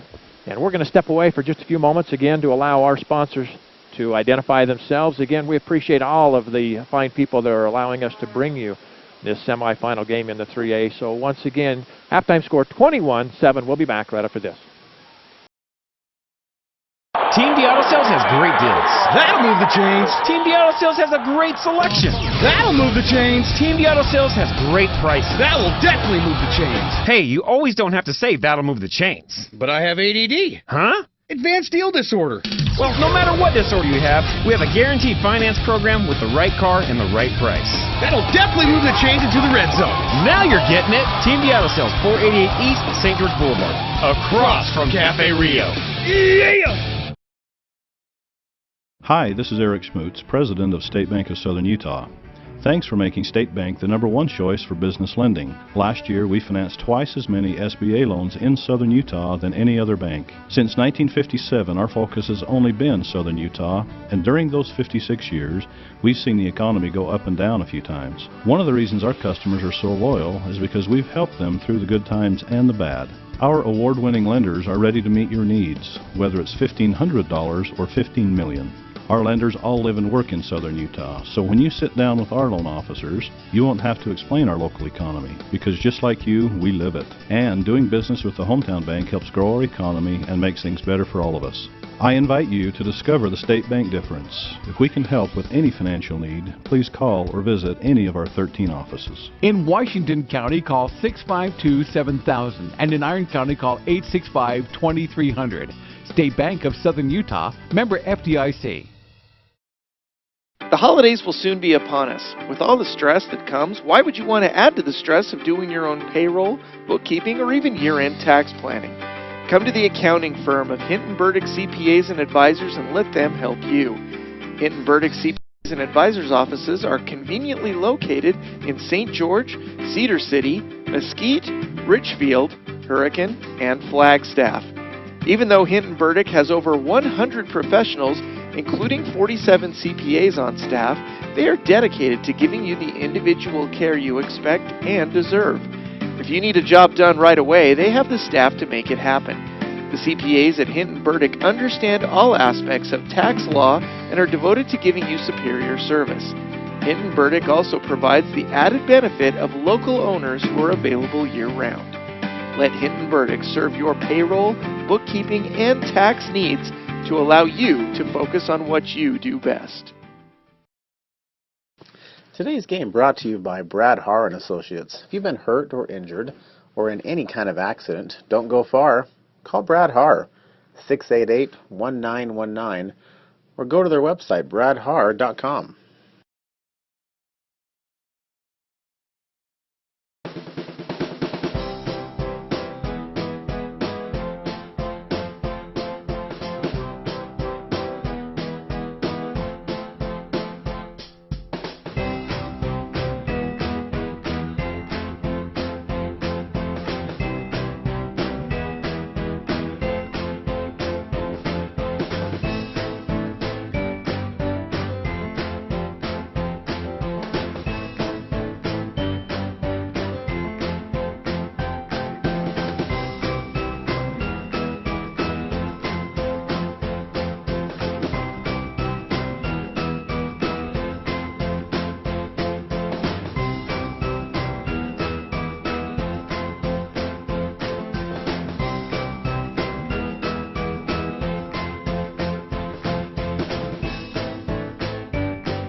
And welcome back inside of Rice-Eccles Stadium here on the campus of the University of Utah. Beautiful day here in Salt Lake City, Utah. A little bit chilly, especially when you start at 11 o'clock in the morning. We're under the shade here, but really you couldn't ask for better weather for a football game in the middle of November. Yeah, I think down on the field it's great, but up in here, even as time's gone on, it's got a little bit more nippy. So perfect for the players down there, however. And Ken, you over the years, I've seen so many times that what happens right before the half has such a huge impact on the rest of the ball game. And I think if Pineview could have caught that touchdown pass right there, they get the ball to start the second half, I believe. And so, boy, that just could have been a momentum builder that could have really propelled Pineview. But now they've got to come back and they've got to regroup and they've got to forget about that and say, you know what, that's over, that's done with, there's nothing we can do about it. Let's go down, take this drive, start the second half, and get it in the end zone, because there's just been so many things. There's little teeny breaks that are just so close. But you don't get any points out of that kind of stuff. So they got to put those moral victories aside and try to get back in the ball game. You know, Coach, as we look at these numbers here in the first half from both of these squads, each team, how about this? Each team has run 33 plays. They have the exact same number of offensive plays in this one, but there is a pretty good discrepancy in the overall yardage in the game. So far, first of all, for Juan Diego, they have run the ball 22 times in this game for 141 yards. They've thrown it maybe even a little more than I thought they might. They are 6 for 10 throwing the ball for 156, 2 touchdowns throwing the ball. They do have the 1 pick there in the first half. So overall yardage for Juan Diego in that first half, that's a pretty good chunk of change. Boy, I'll say it is, that's not bad for a game, let alone a half. And so they've had big plays, Ken. You know, the second play from scrimmage and then the second play on the drive they scored right down here. They've had big plays is what's happened. Now, Pineview, on the other hand, has had an opportunity for big plays, but just haven't been able to take advantage of it. So I have seen Juan Diego maybe throw a little more than I thought they would. You know, they're throwing 1 out of 3 downs. And Pineview having success running the ball, maybe a little more than what I thought, because Tia is a great running back, and you can tell both teams are very, very well balanced, even though they have different outlooks on what they want to do. In fact, let's take a quick look here at the numbers for Pineview. They ran the ball 9 times in the first half for 53 yards. Throwing the ball here this morning, 8 for 20 are the Panthers through the air for 53. They have 106 total, so 53 yards rushing and 53 yards passing for a total of 106. The thing about it is, if you're a Pineview Panther fan here, yeah, your offense hasn't quite clicked the way you'd like it, but you're still in the ball game. 21-7 halftime score. With this kind of an offense from the Panthers, they could make that up in a hurry, and almost did, as you mentioned, right there at the end of the half. Boy, that ball was thrown well by Wilstead, and unfortunately that just wasn't hauled in there in the end zone. But I still think you're going to see a very interesting second half. This thing might tighten up. Yeah, I think it will. You know, take this first one in, which I'm certainly thinking that's what Pineview's plans are, and then you're back within 1 score. And when you're within 1 score with Pineview's kind of offense, you know, it's just anything can happen. So it's been a very, very entertaining game. I like to see the offense. I like to see the big plays. Sure, some great individual efforts on both sides of the ball here, and so it should be an interesting second half as well. These are just 2 good football teams, Ken. You can see why they're both in the semifinals. Both taking a little bit of a different route getting here, but some pretty good football being played down there. With the lowest tuition costs in Utah and ranked in the top 3 schools in the nation for success rate, USU Eastern is a school that prepares you for the future. Go to usueastern.edu to learn more. We appreciate USU Eastern for being with us here as well. All of our sponsors, you know, it takes a community, a lot of communities to support these kind of ventures, and we appreciate all the businesses that are here with us this weekend supporting the Utah High School Activities Association and the football playoffs here. How did these 2 teams get here? Well, as we look back here on the games they played earlier, Snow Canyon and Juan Diego tangled in that first round, and Juan Diego defeated Snow Canyon to get to this game. Pineview, as we mentioned, put 63 up and defeated Hurricane. Now the winner of this game here today will take on the winner of Dixie Desert Hills tomorrow. That's an 11 a.m. start as well, and you can see it right here on the same channel. As you can pick it up live stream on Scalooza.com, pick it up on DeseretNews.com or KSL, and enjoy that one. That'll be an all-Southern Utah affair as the Dixie Flyers and the Desert Hills Thunder come up here, Rice-Eccles. That should be an entertaining one as well. Yeah, and there's some awful darn good football being played down in St. George this year. You know, Hurricane even makes the playoffs with not a very good record. They're a little bit down this year, but you've got Dixie and Pineview and Hurricane, and Dixie, Pineview, Snow Canyon, and Desert Hills all playing pretty darn good football. Snow Canyon gave this Juan Diego team a pretty good battle. Yeah, I believe at one time it was a 14-13 game before. And so it's pretty darn good football played in Southern Utah. Of course, as we mentioned, Juan Diego, they've almost made it a yearly event to get up here to Rice-Eccles, as they have been one of the Final Four teams in this tournament for the 5th time now in 6 years. So they're used to being here on the artificial turf at Rice-Eccles. Yeah, they are, and they do have an advantage being a private school. That's, you know, the great tradition that they have. And, you know, when you have that tradition and you have open enrollment, people want to go to them to, you know, to play football there. So you're going to get a lot of good football players there. And so, you know, I'm not saying that's a unfair advantage, but it is an advantage. You know, they're up here in the city where anybody can choose where they want to go. St. George has a little bit of that advantage because they have several schools down there. Some of the other schools that don't have that opportunity, a little bit of a disadvantage because you go with what your community has. But either case, both teams have amassed pretty good football teams. Well, both coaches really have established programs that are just rock solid. Coach Colosimo up here at Juan Diego, as we mentioned, he has done a great job. I believe they have 5 state championships to their name, and they're a fairly young school. It's not like they've been organized or even playing for the last 100 years like a lot of schools have. They're fairly young as far as schools go, and they've done a nice job with their program. Yeah, they have, and one thing I'm impressed with is the discipline you see out of Juan Diego, because they're over the ball a long time. They look to the sideline to get their plays. Everyone has to get on that same page, and And, there's been some false starts. There's been a little bit of that, but I'm surprised there's not more of it because that's difficult to hang out there over the ball waiting for somebody to bark out signals. So, both sides are very disciplined, well coached, and that's why they're here. Yeah, Coach Hosner's done a great job with the program down there at Pineview as year in and year out. They're just solid, and would love to get this one here today. They'd like to come back next week and play one of their neighbors, either Desert Hills or Dixie in that final game, that's for sure. So we're just under 3 minutes before we get teams back out here on the field and get going again. And again, we appreciate you tuning in. Alongside Coach Dean Fowles, I'm Ken Nielsen. Also, Aaron Felstead with us here in the booth as we bring you this semifinal game. We mentioned a beautiful day up here at Rice Eccles. As tomorrow, my understanding is the weather's supposed to get a little bit worse. The high today is supposed to reach somewhere near 59 degrees. Tomorrow, the high is supposed to be somewhere around 48 degrees with possible showers here in the valley. Yeah. So could be a different sight here when people come up to Rice Eccles for that semifinal and the other games.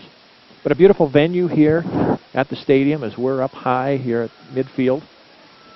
University of Utah is very good to host these championships every year, and it's a very comfortable place to come and watch a ball game, that's for sure. Yeah, they're very, very good to high schools. They rent the facility, but they're very good to let high schools on. Ken, I mentioned this earlier in the broadcast about Chase Williams playing for Pineview here. No, playing for Juan Diego here. Mm-hmm. And the people from Pineview will remember this because Chase Williams was a very, very good running back there, so it might be a little deja vu. Those people that are listening from Pineview certainly can remember this kid, as he was a great one back in the day. Maybe somebody as old as me, and a little bit older. You made a few trips down to Pineview and tangled with the Panthers, of course. Yeah, Coach, he was playing when I was still around, so I remember him well anyway. And those of you wondering just who we are, Coach Dean Fowles was the head coach at Delta for some 24 years. I had a lot of experience there and a lot of success, and we appreciate that. So we're glad to have him with us here on the color commentary. I'm Ken Nielsen as well. We've been doing games for quite some time, and we appreciate Scalooza, Deseret News, KSL allowing us to call this game here for you today. Yeah, you get to come up and I'd take a personal day out of school today, but would do that at any point to come up here and see this brand of football up here, because it's really pretty good football. So let's get back to this one, Coach, as here comes Pineview back out on the field. Juan Diego's out there as well. If you are down in that locker room with either team, let's start with Pineview. What are you telling your young men? I think you're telling just what I discussed a little while ago, and that is, hey, folks, we've had our chances. We've had a chance to be in this game just as much as they have. We've overthrown a couple of balls that could have been touchdowns. We've dropped a few balls. We're better than that. So let's go out and just play our kind of ball. On the other hand, Juan Diego, you just say, let's go out and do just what we did. We can't afford to let the big play happen because you don't want Pineview to strike in a hurry. But I think they're telling their people, get the ball back to us and let's take 7, 8, 9 minutes off and move the ball down the field. So I think both of them are telling their teams that they certainly have a chance to win still. And I don't think this game is decided at this point. So that's why the first, it's kind of a cliche, but this first drive in the third quarter means so much to both teams. You don't want to get into that fourth quarter down 2 scores to Juan Diego if you're Pineview, because that makes it pretty difficult. Have you ever heard a student say, I hope to get in so much debt for school? Well, neither have I. At USU Eastern, you won't have to get in debt. With the lowest tuition in the state of Utah, plus a degree from Utah State, USU Eastern is a place you need to look into today. We appreciate USU Eastern helping us bring the broadcast to you here today. I thought you were talking to me personally. Yeah, when you I know you've got debt because you went to school. And if you'd have thought about going to USU Eastern, it would have helped. I should have thought about that, because when you say, do you hear it? Yeah, I hear it from my kids all the time. So just wait. You're a young fellow, and when your kids are up there, you'll... And also, Coach, when you're ready, I encourage you to visit Dr. Robert Prince, located at 754 South Main in St. George, as he can help you with all of your orthodontic needs. He can give your high school something to really smile about. Call Dr. Prince for a free consultation and find out how easy and affordable it is to straighten out your smile. So he can do that for you. Also, along with us here today, Stevens-Henniger College, St. George campus, your new source for higher education in southern Utah. Give them a call. They can help you with your educational needs at Stevens-Henniger College, St. George campus. And one of our other fine sponsors that are here with us today. Listen up, parents. You know, when you're so busy and you realize you don't have any food in the fridge, call Supermarket Cheeks today and let them help make your life much easier. They'll deliver the food to your house. Go to your webpage and click on their link for a 50% off your first delivery. What a great business that is. Have it delivered right to your house. I know. That's incredible. I might work to get a place down there in St. George just so I can take advantage of that opportunity. Will they deliver up to Delta? That's the question. I know maybe Aaron here with us today, he's part of the Scalooza clan that's helping us with this broadcast. He could help us with that. Get us an in. Yeah, that's not a very big trip. But you know, Ken, we always are talking about this when we do the broadcast for our own school. But these sponsors that you're talking about have made it possible for this to go on the air for those people who are listening, taking advantage of it. And so it is worth telling them thank you and appreciation, because high school sports are a great thing. Gives these kids some notoriety that they deserve, and it's just a good thing all the way around. And personally, we thank the sponsors for that. So, Coach, 24 minutes left in somebody's season. And someone else is going to move on to that championship game next week. We're ready to go here with the second half as Juan Diego will kick this one away. Again, moving from right to left on your dial. That's from the south to the north end zone. Fielded back at about the 3-yard line is where Pineview will bring this across the 25 out to the 27-yard line. Once again on the return, Colton Miller.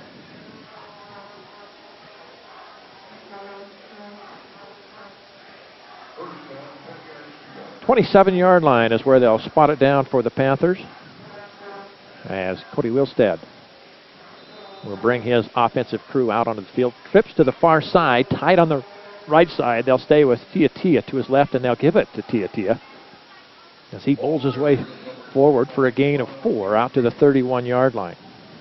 Tia does such a great job of using his vision and cut back where he sees that opening right there, and I'm sure that's his job, is to read that and get to that open crease, and he just does a great job with it.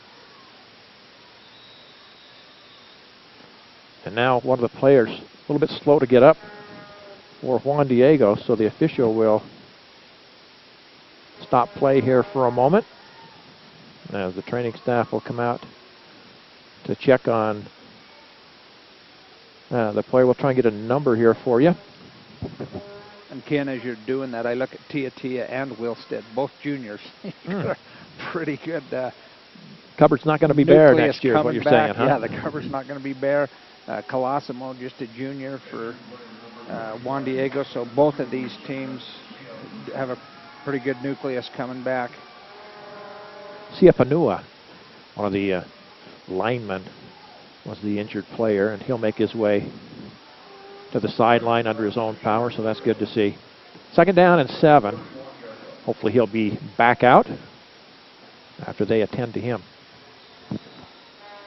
Wilstead, with an empty backfield, stands at his own 25-yard line, takes the snap, and he'll look. Going to come down this far sideline. Got a man there, and it's caught! 33-yard line, beautifully thrown ball, and what a catch by Jack Bangerter. Now, I have to admit, I'm not sure of the rule. You got to have 1 foot or 2 foot. Just one in high school. He got that foot down, did a great job right there, but that ball was thrown right down the sideline. Great concentration. 38-yard completion. And that's just what you wanted if you're Pineview.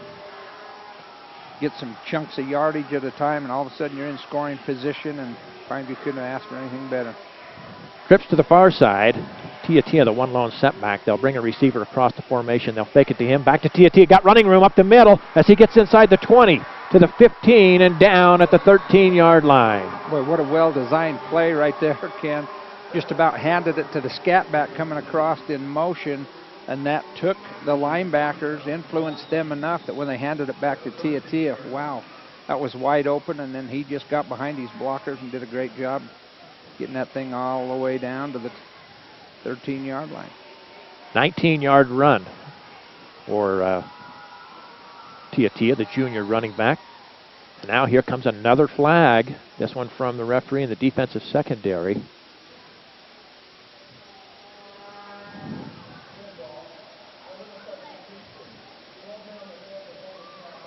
Wow, 12 men on the field before the snap. No, they still got 12 out there. They still right got now. 12, have they? 1, 2, 3, 4, 5, 6, 7, 8, 9, 10, 11, 12. Now, we won't allow you to comment on that particular We're very familiar with the 12-man call, you bet. So the yardage marked off. It'll take the ball down just inside the 8-yard line. Wilstead back to pass, looking, going to go to the end zone, and it's a fight for the ball, incomplete. Ball was a little bit on the inside. If it had been thrown a little more outside for Bangerter, might have had a chance there, but I think Bangerter did a nice job not to allow the defender to come across and pick that one. Without a doubt, Wilstead would like to have that one back, because if he kept that into the outside, it was a touchdown. He had just enough separation there to score. But that play, it's worth taking a shot because you've already got 5 yards on the penalty. So you're still 2nd and 5 after the incomplete pass. The receiver comes across the formation. Fake it to him. They'll go back to Tia. Eludes a tackler inside the 5, heading for the end zone, down at the 1-yard line. Wow. And I thought he was going to get caught there in the backfield, but he just keeps his balance and doesn't panic. 7-yard gain sets up a first down and goal from the 1. Going to be difficult to keep Tia out of the end zone at this point from the 1-yard line, Ken. So, and this is where I'm sure Pineview wishes they had some kind of a power set. I'm not sure that the quarterback ever even goes under center, but maybe right now. At least they've got 2 of them back there. Kind of an offset formation right here. Here's the give, Tia, but before he can get going, another flag from the referee in the defensive secondary, and let's see what this is. Oh, that's a tough one right there. Delay of game is going to move the ball back to the 6. So a tough penalty for the Panthers as they were 1st and goal from the 1. Not saying they can't get in from the 6, but it kind of, you had so many more options when you were up at the 1. But this is what I would like to see, that whole sequence again, Ken, because they were on the ball. The referees were so much that it didn't look like they had a full complement of time. When they got up the line of scrimmage, it didn't look like they took any excess time, and all of a sudden the flag came in. So, and Coach, they are using the play clocks here in the stadium, so the quarterback can look across the line of scrimmage to the back of the end zone and see that. Here's the snap, back to pass. Wilstead rolls to his left, looks, got a man and overshoots the intended receiver, Colton Miller. Just a little bit too much steam on that one. Yeah, again, the receiver had some separation, but running to your left, throwing across your body, that's kind of a tall order sometimes. But I'll tell you what I kind of like down here, Ken, is a play similar to the one that they scored on right there. Maybe fake that, even your scat back coming across to Tia as well, and let that quarterback have a chance to run it in. Trips to the near side. 2 to the far side. 5 wide receivers here in the pattern. Wilstead with it. Got a man wide open, complete. Touchdown. And Pineview draws back to within 1 score as Bangerter makes the catch. A little bit of an outside-in pick play right there that you see at all levels, but that ball was thrown so quick, there wasn't even a chance for that defender to react. So pretty nicely designed play there. Absolutely. And now Pineview just has to feel good about themselves, because that just almost looked easy for them going down right there. So the point after try is up, and it's good. So with 9:52 to go here in the 3rd quarter, 7-point game. Juan Diego on top, 21-14. Now what Pineview has to make sure they stay away from is letting this Juan Diego team come back with a 2-play scoring drive again. 7 plays, 73 yards on the scoring drive, and it was a 6-yard pass completion from Wilstead to Jack Bangerter to finish it off. And now we'll see if Juan Diego can answer right back. If you remember the last time Pineview scored and got to within one score, Juan Diego came right back with a 2-play drive to go 64 yards and a score of their own. So we'll see how Juan Diego reacts now with their first possession of the second half. Because it's been quite a while since they have had to really buckle down in that fourth quarter. So could be interesting down the stretch. And this is kind of what we anticipated coming into this one. A tight game with points going up on the board fairly quick. You know, even still, it's 21-14, Kim, but you got almost a full third quarter to go. So you're still looking at, you know, high 20s to 30-something. That's pretty good scoring out of two teams. McKay Howard, along with Dylan Savage, back deep for Juan Diego to receive this kick. A little bit of a breeze coming out of the south end of the end zone. That's the open end. Here's the kick. High hanging kick, going to be fielded at the goal line. This will be a touchback.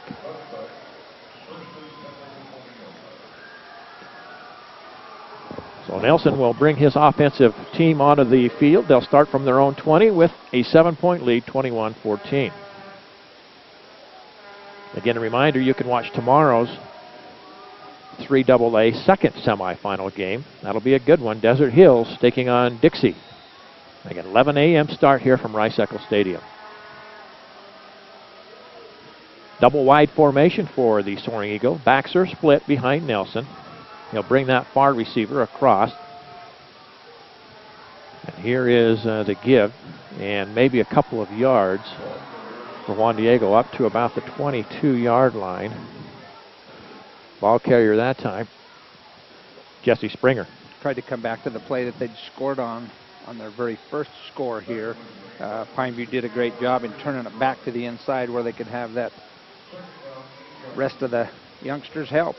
One thing, though, Coach, and I think you alluded to it earlier with Juan Diego, even with the plays that seem to go nowhere, they're getting 3 to 3 yards out of them. Yeah. They just seem to have everything going forward. Just like this one right here. They had the ball carrier pretty much stopped at the goal line, and he turns, and that, yeah. I think that was Nelson. He kept it himself, and he gets the necessary yardage for a first down. Yeah, he was bottled up there. In fact, they right at the mesh point, Pineview's defense was right there. I'm not sure they knew who had the ball exactly, but Nelson come out of there with it and just worked his way forward for 7 yards and a first down. So that's one that should have been a third down and 7 to go. So the ball right at the 30-yard line. And daylight coming across the formation for the back, picking up 5 yards on the carry. That's Chase Williams. Yeah, little inside trap that time. Coming across there, trying to slow down that momentum. That might be a result of the last play when they were in the backfield on that quarterback. But 5 yards again, as you mentioned.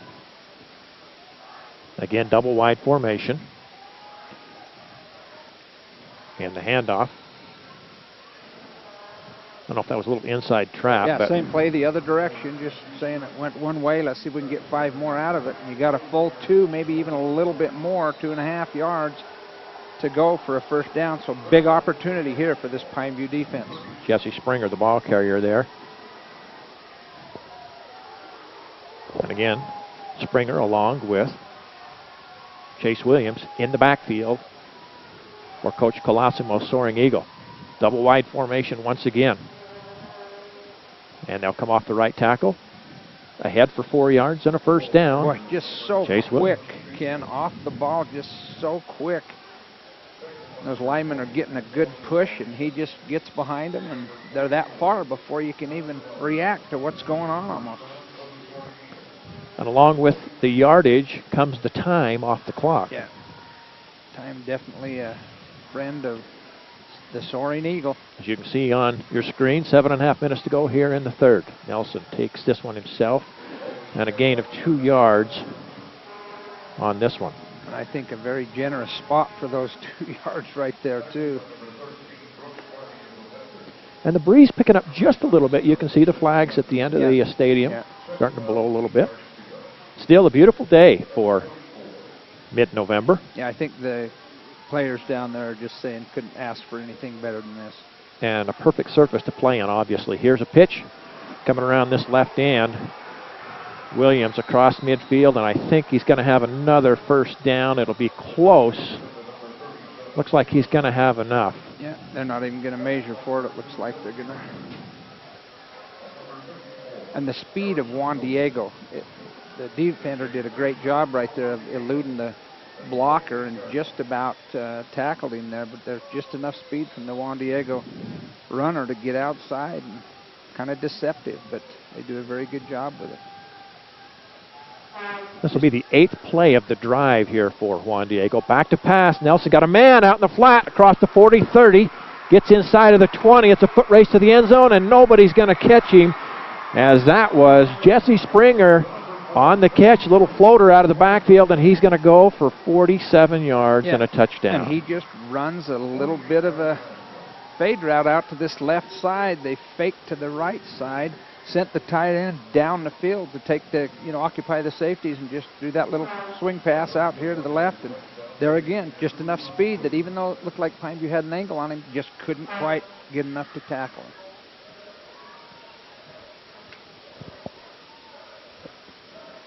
So just kind of back at you, So now going after. Pineview's got their work cut out again. Got to just return the favor.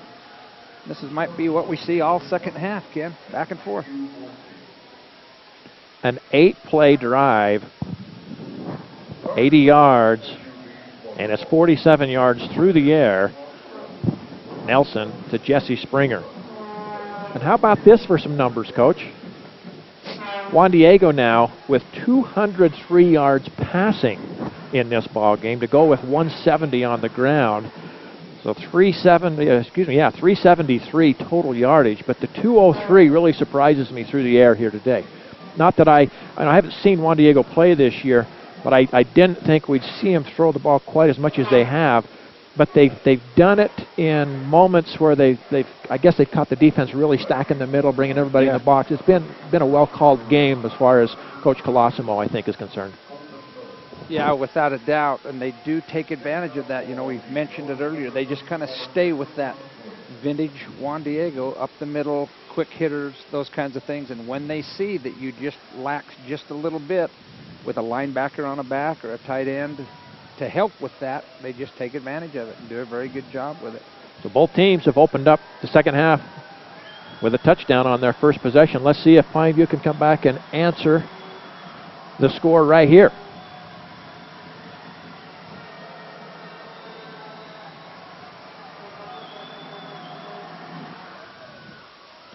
Well, they don't want to let that guy have a chance to return it. And ball brought up across the 20, 25, picking his way to the 27-yard line. I believe that was Tristan Duran on the return. And Pineview takes over. We'll call it the 28-yard line. Amazing how fast the season has gone, Coach. It was just the other day we were in our booth with the fans blowing. Everybody was so hot. It was just a warm, late summer day. And just like that, here we are mid-November. We're in the semifinals. But I've seen mid-November days up here where it's so cold you can't hardly even stand it. So we'll take this kind of day. Wilstead back to pass, complete. Left side and out of bounds at the 35-yard line. And I think that shows you right there that Pineview's not going to panic. They're just going to take what's given to them, throw the short pass, keep the chains moving. Completed pass thrown to Colton Miller. And with that completion, Coach, Pineview over the century mark for the first time today, 104 yards now through the air. They have 82 yards on the ground. Second down and 3 for the Panthers. Back to pass once again, Wilstead. Little crossing route complete to the 45-yard line. That'll be a gain of 10 for the Panthers. And once again, Colton Miller. He, one of the favorite receivers, obviously, of Wilstead, does a nice job. Runs some great routes. And back to the line of scrimmage in a hurry are the Panthers from the 45-yard line. Wilstead looking, coming down this near side, and just over the outstretched hands of Layden Hosner, who really did a nice job trying to stretch out to make the catch, and he might be just a little bit shaken up. as he hit the turf pretty hard. Yeah, and he did the hardest part of that is that he got open. He was, that ball would have just been thrown another yard back again. There again, so close, because that ball thrown on the money, and he's off and running. So a couple of substitutions being made here. 2nd down and 10, once again from the 45. Here comes Tia. Nice call, Coach. It is. Ano Tia right up the middle. Look at him just bowl people over. A gain of 12 and a 1st down to the 43. And if you can see it coming, I'm assuming Coach Colosimo can see it coming as well over there, but he is a load to bring down. Yeah, and he just, you notice that little quick step. He just planted his foot and let the defender go by. Just got a knack of running the football out there. Once again, a great compliment to Wilstead of the passing game to be able to pull it down and let him get you some tough yards. Wilstead back to pass again. Looking, trying to direct traffic. Boy, look at all the time he's got. Steps up, eludes a tackler, and finally tripped up at the 45. I think he thought he was out of the danger, and then one last hand just reached out and tripped him up right there. And that's just what he did. He just got a little bit of a foot and enough to trip him up. But, boy, that is 11 yards on that loss, and that's just huge. He was trying to direct the receivers where he would like them to go. Yeah. And really, that offensive line did a pretty good job, gave him quite a bit of time. Back to pass again is Wilstead, all the way back to his 35. Out in the flat, complete. Boy, what a nice thrown ball to the 36-yard line. Jack Bangeter comes back and makes the catch. Boy, I'll say, you got a lot of that back. All of a sudden, you're within 3rd and 4 now, so. Picked up a nice chunk of yardage right there after the 11-yard loss. And at the 36-yard line, I'm certain that you're in 2-down territory. I wouldn't be surprised you see Tia a couple of times. Ball on the near hash mark. Wilstead back to pass again. Pump fake, steps up inside, looking. And what a nice tightrope act by Bangeter at the 24-yard line. That was just a great job on both the quarterback and Bangeter. Wilstead and Bangeter, you can tell they practiced that in the off-season a time or two, and he just solidified his feet inbounds. And I was just going to say, and I was just going to say, Wilstead makes a good decision to throw that one away. Yeah. And there's Bangeter right on the line to haul it in. Boy, that was fine play. Here's the give to the receiver coming across formation, and he tries to turn it back and pays for it. This will be a loss on the play. Boy, and he did pay for it.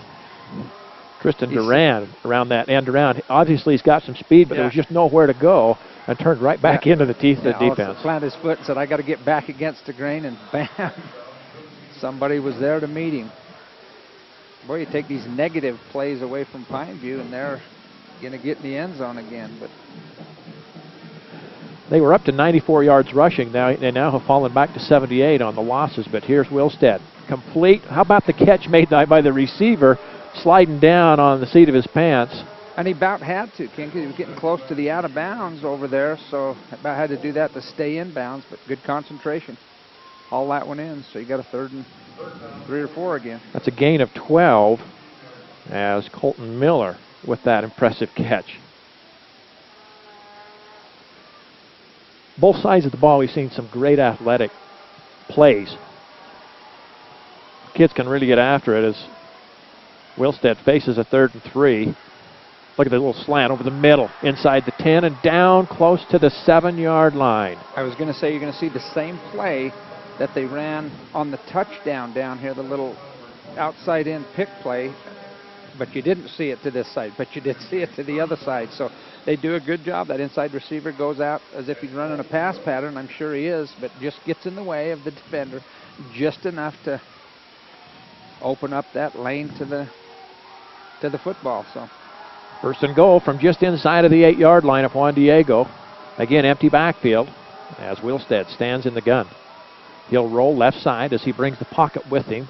Looking back, going to try and run it, runs over a would-be tackler and dives close to the 5. It'll be A gain of a couple. And if it had just kept running that right off the bat, I think he could have got more than what he did. Pulled it down, tried to throw it, and then saw he had to run it. So, yeah, ducked his head and made a defender pay right there. So, and I'm sure Coach Hosner would rather not have his star quarterback going in like that. He obviously can't afford to lose him in this game or any game, but pretty physical young man. You bet. And you're going to see this pick play again coming from the outside in on this side here, in my opinion. Again, we'll see what it Trips turns to the out near be. side as they'll come across. Now back, Wilstad jumping through, and he's going to be taken down. A loss of a couple, back close to the 8. Well defended by Juan Diego. You got to give the secondary credit right there. You bet, because they are man coverage, and each one of them stayed right where they needed to be. I think he could have got that quick slant early if he'd have thrown it, but obviously they had something else in mind. So, big play here, and if you don't make it, big decision to make. You can't, because you're about going to have to score touchdowns to stay up with Juan Diego, but we'll see what's here. 3rd and goal from the 7. Going to be a blitz. And Wilstad keeps it, takes it outside, and gets in. And that is so effective, because Tia runs the ball so well, and he does such a good job of taking care of that ball as he throws it. When he makes that fake, it's hard to even know that he has the ball. Very effective play right there. And here again, Pineview's right back in it. And we've seen Cody Wilstad do that on at least 3 occasions where he's faked that handoff and then was able to get good yardage or into the end zone. So back to a 1-score game once again. Well, when you have everyone playing man coverage, you know, and a few linebackers that might be free underneath, get after the ball, it just leaves him in a good situation. Oh, and they say it's no good. Whoa. Ethan Bear a little bit wide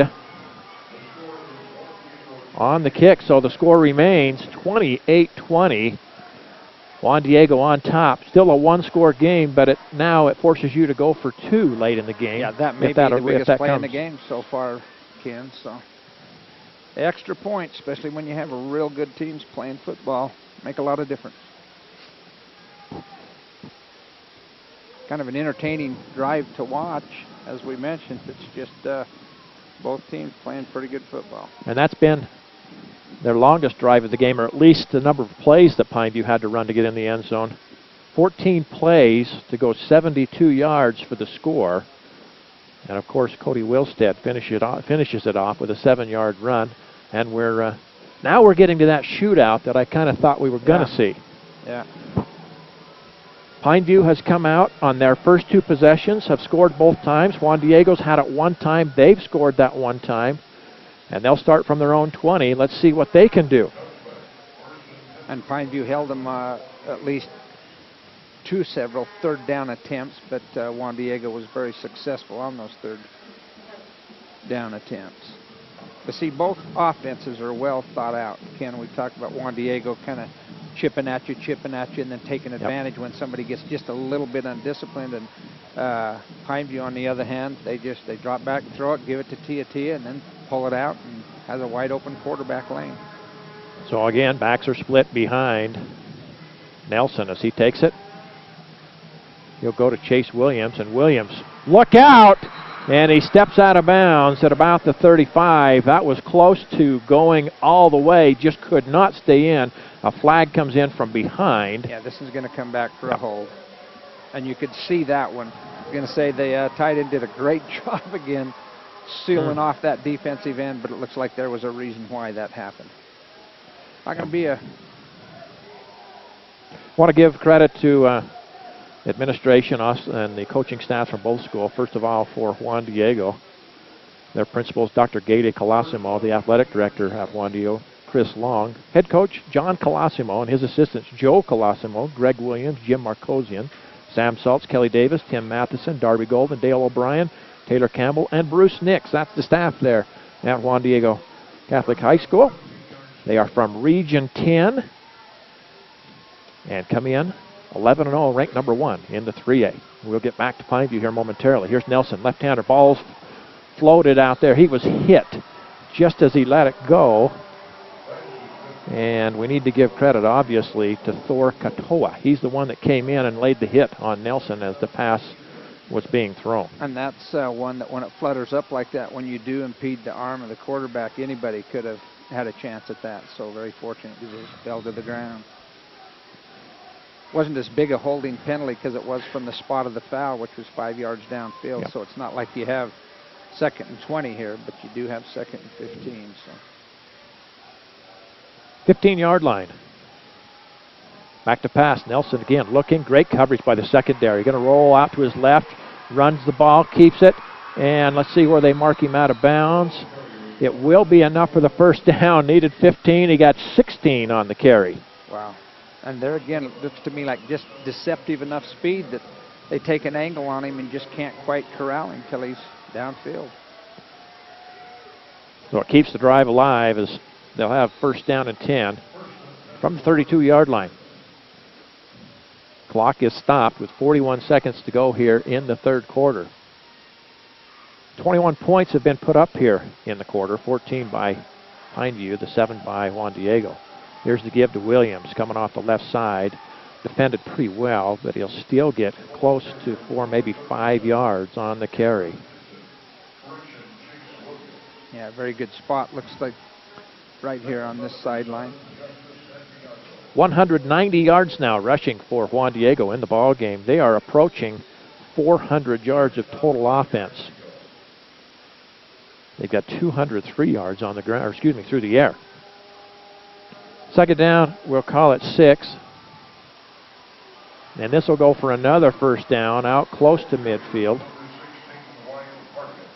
On the carry, Wyatt Parkin. Boy, you try to shut off the inside, they go outside. You try to shut off the sweep, and they dive you to death. You try to cheat just a little bit, and they pull it out and throw it to somebody down the field. So very hard. And that run, Coach, offense to defend. That puts them over 200 yards rushing and 404 yards of total offense for the day. That's in 3 quarters, boy. That is just a great day of offense. And this play well defended. And that's what Pineview has needed for somebody to step up. That looks like the linebacker this time. Once again, that's Thor Katoa. Yeah, coming on a run blitz right there and got him in the backfield. Only for a yard loss, but still got him in the backfield. There haven't been too many negative plays for Juan Diego. In fact, Coach, that's only the second play of the day where they have gone negative yardage. Yeah. They had a -3 earlier, and then that one right there. Yeah, they just are very, very efficient. With that, the third quarter comes to an end. And that gives us a moment once again to thank all of our sponsors that are with us here today. I want to thank Dr. Robert Prince. Dr. Prince is the orthodontist that gives your high school something really to smile about. His office is located at 754 South Main in St. George. Call Dr. Prince for a free consultation and find out how easy and affordable it is to straighten your smile. Dr. Robert Prince, and we appreciate him being with us and sponsoring the youth here today.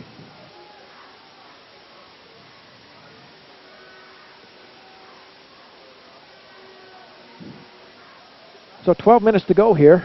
We mentioned at the half there was 24 minutes to go in somebody's season. Now we've cut that right in half. And both teams have kind of found their offensive rhythm here in the second half.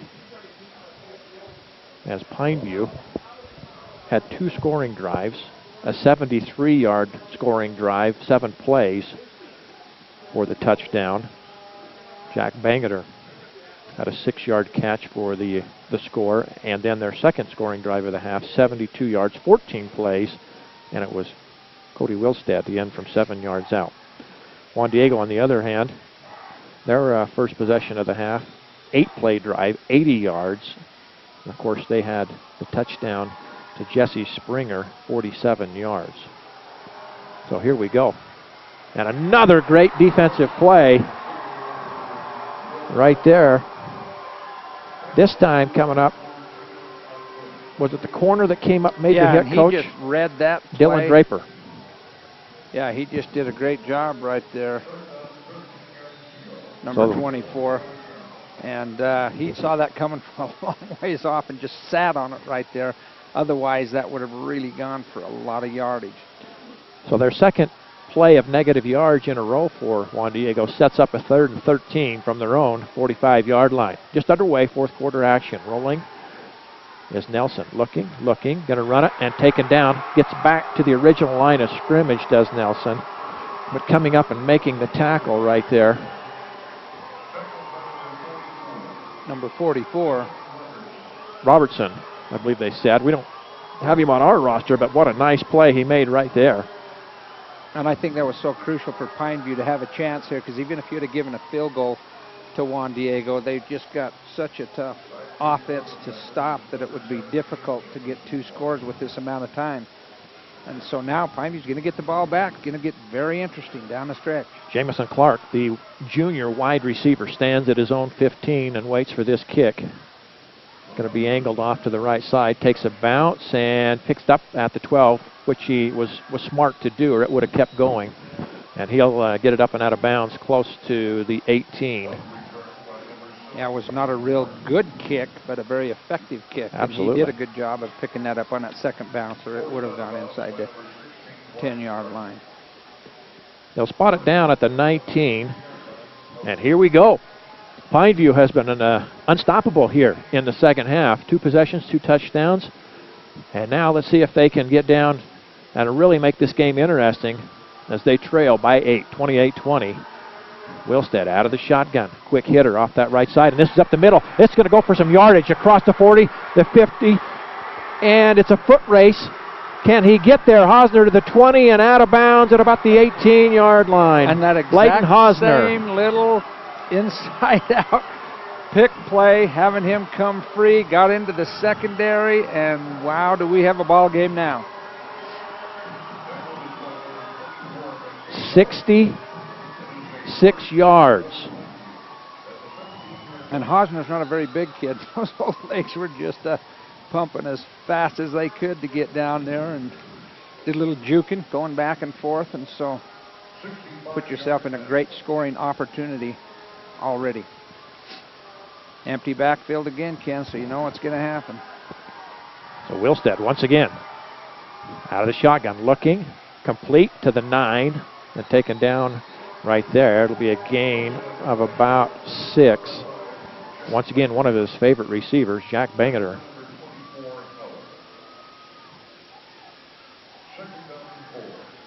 And I still like, Ken, having Tia in the backfield and having that option to either give it to him or pull it out and let that quarterback find a seam. Sure been effective for him all game long. So second down and 4 from the 9-yard line. And again, Wilstead looking. Got a guy wide open, but can't find him. Got to get rid of it. He finally does, and wisely throws it out of bounds. Takes out a cameraman down at the goal line. And as you saw, Ken, it was that exact same play again. The outside, 2 inside receivers go outside. That outside receiver just runs that little quick slant right inside of him. He had him wide open there, just couldn't see him right off the bat, and then the pressure made him run for his life. And now the number's starting to add up for Pineview. 238 yards passing for Cody Wilstead. Third down and 4, once again from the 9. And you'll see Tia here. There it is. And breaks one tackle, trying to get outside. Breaks another one. And wow. Look at him go. He's going to be close to the first down, and they had him in the backfield. I mean, 2 or 3 times they had him in the backfield. And he just would not be denied and got him a first and goal. What an incredible individual effort right there, because for all intents and purposes, he was down. So first down and goal from the 5, just inside of the 5-yard line for Pineview. 9:12 to go in this ball game. And this time, another flag here by the near side official. Wow. Illegal substitution against Juan Diego, I believe. Yep, have 12 men out there again. Wow.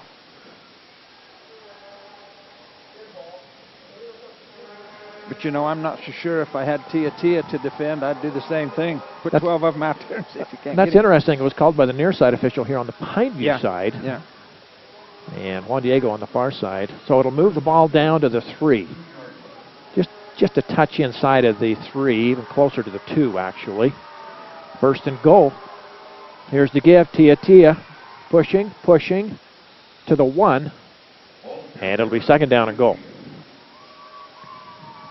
I think that quarterback, Wilstead, saw that time after he handed that ball off. He could have trickled into the end zone. So, yet again, I wouldn't be surprised if you see something like that. Give him that option. And again, if Pineview can punch this one in, they'll probably go for 2 as they were unsuccessful. And I think that the coach is certainly thinking, what in the world do we have in our repertoire that'll get us in the end zone? Back to pass, Wilstead. Complete, touchdown, Hosner. Bladen Hosner makes the catch on a little slant. And now, here we go. 28-26. Yeah. And we'll see if Pineview can convert on a 2-point play. And why they would come back to anything different than that little slant pass from the outside in that they've had success all game long, or else let your quarterback have an opportunity to pick his hole. Single setback in Tia. Yeah, they're not in a set to do that. We're going to roll right side. Wilstead keeps it, now laterals it back to Tia. Can he get in? Yes, he does! My goodness. My goodness, what a great individual effort on both parts right there.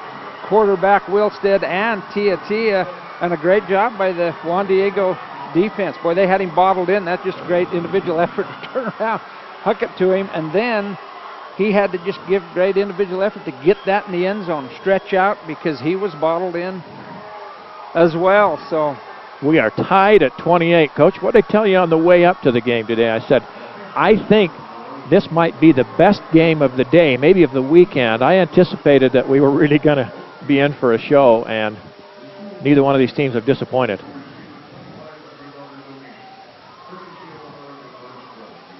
So 3 possessions in the half, 3 scores for Pineview, and they've tied this thing up. Coach Colosimo will not panic here at all. He's won so many games, Ken, that I've witnessed that he just comes back and scores on the last play of the game, field goal on the last play of the game, things like that. So he's just looking at trying to get this thing into field goal range. 8-17, probably got a good possession for each team left at least, and so this is going to be fun coming down the stretch.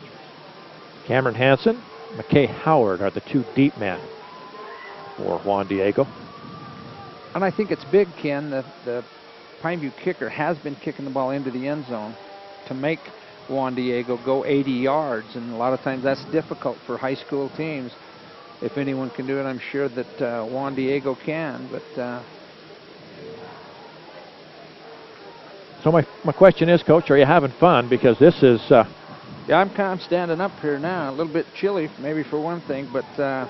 Aaron, he's over here. He's bundled up. He's trying to stay warm, running the camera for us here today. We appreciate Aaron Felstead of Scalooza.com, Mike Butler as well, part of the crew, all the fine folks at Scalooza.com helping us produce this game here today. Here's the kick, end over end, and it's going to sail into the end zone, touchback. So Juan Diego to start at their own 20.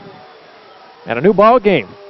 8:17 to go. We're tied at 28. And Mr. Mo, old momentum, I would probably have to say has a little bit of an edge for Pineview right now because they just haven't done anything wrong this half. So we'll see if Juan Diego can get that offense back on track.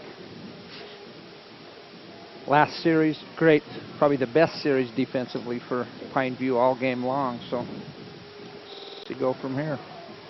So again, backs are split behind Nelson as he comes under center. He's got 2 wide receivers, one far side, one to the near side.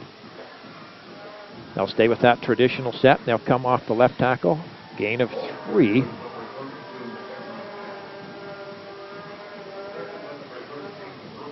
Boy, he's got a gain of 4 full ones there, Ken. He got a pretty good spot there. I believe that was Cameron Hansen with the carry. And they'll take that all fourth quarter from here on.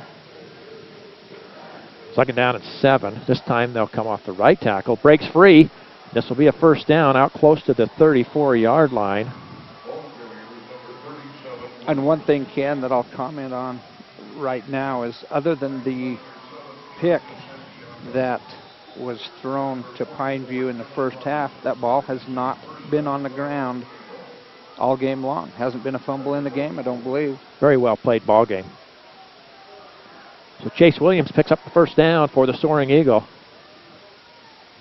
from their own 34. Nelson keeps it. He'll come around this right side, dives out of bounds. Around the 46, it'll be a first down and a gain of 12. And once again, Coach, I from both sides, I really like what their offensive coordinators are doing, Pineview and Juan Diego, because you're going hard up the middle, and then you pull it out, run it around the end, and you get yourself a first down. And that was actually a third option. First time we've seen that play today. Fakes the dive and then fakes the counter coming back, and then Nelson just keeps it. But he's injured, Ken. He's down. I don't know if he's got a cramp or if he hurt his leg just a little bit going out, because he started hobbling on his way out, and then he stopped and went down there on the far hash, and so. And it looks like it's maybe a cramp. Yeah, hopefully it's nothing serious in any way. Yeah, Juan Diego would certainly miss him and his leadership back there calling the signals. Well, you want to see the players decide this. You know, you don't want it to be some kind of a injury or fluke of any kind. Let the best of both teams come out. And they've got him up. Looks like he's going to be okay. And I think that must have been maybe what it was with a cramp. But he'll have to come out of the game for at least one offensive play. And this might be a great opportunity for Pineview to really put on some kind of a blitz, because you know they're probably not going to do much but just hand the ball off. So Gabriel Colosimo will step in, and he'll run it. He'll take the snap, dive ahead for a gain of 3.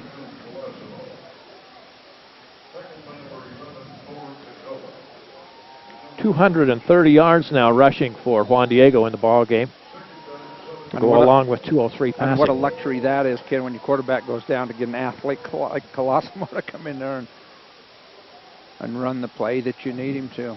Colosimo stays in at quarterback. I thought maybe they'd get Nelson right back in, but he's back. I think he's back in. He's just playing the slot back there. Here's a quick hitter. And once again, Chase Williams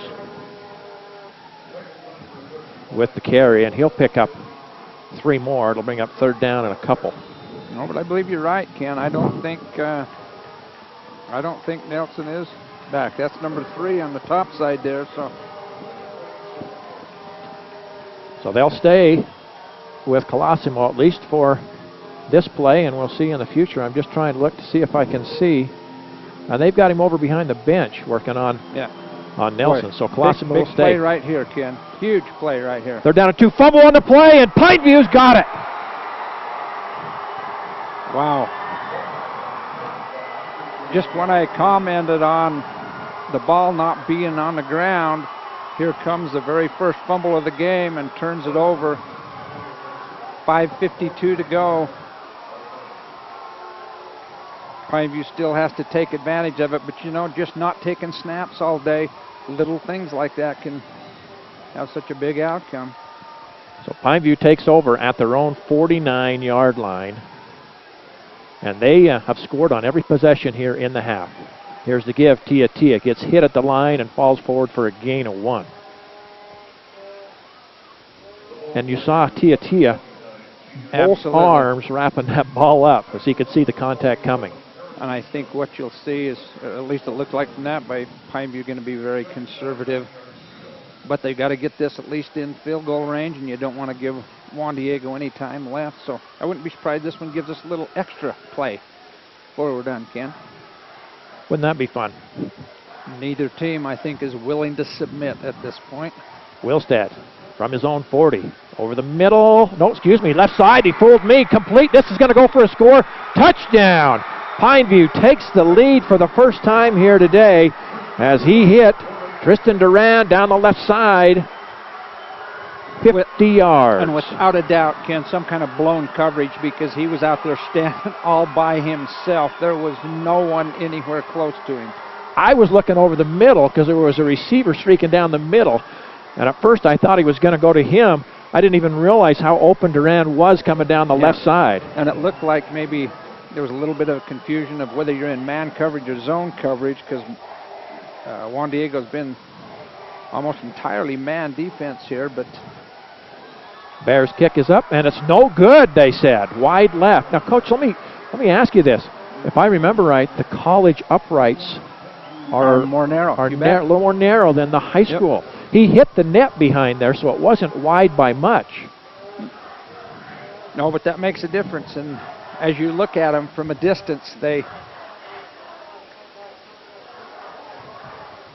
look very narrow from a kicker standpoint. So, you know, if there's anything that bad happened right there for Pineview, is they may have scored too quick, because now you're giving Juan Diego just about all the time they need. They have all 3 timeouts left, so that extra point right there just, wow, that could be a huge factor in this game. 34-28.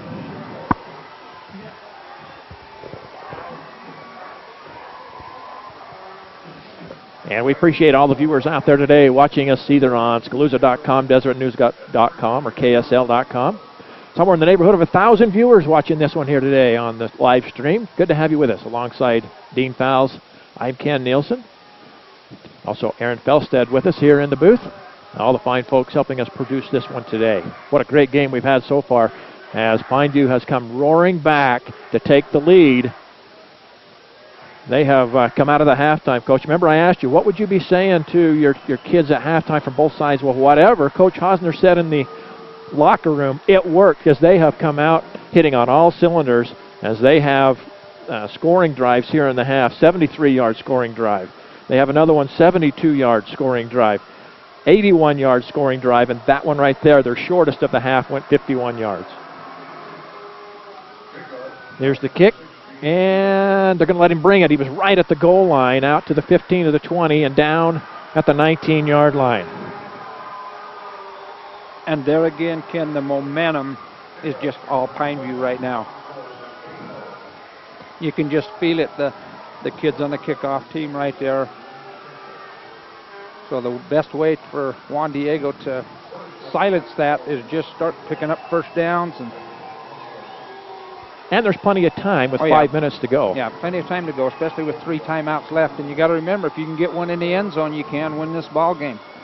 And for Juan Diego back in the game, Cole Nelson, the quarterback, and he'll roll back to pass. Left-hander looking over the middle and overshoots his intended receiver at the 40-yard line. He was looking for Will Hoffler. I'm a little bit surprised with that. But maybe they saw something that they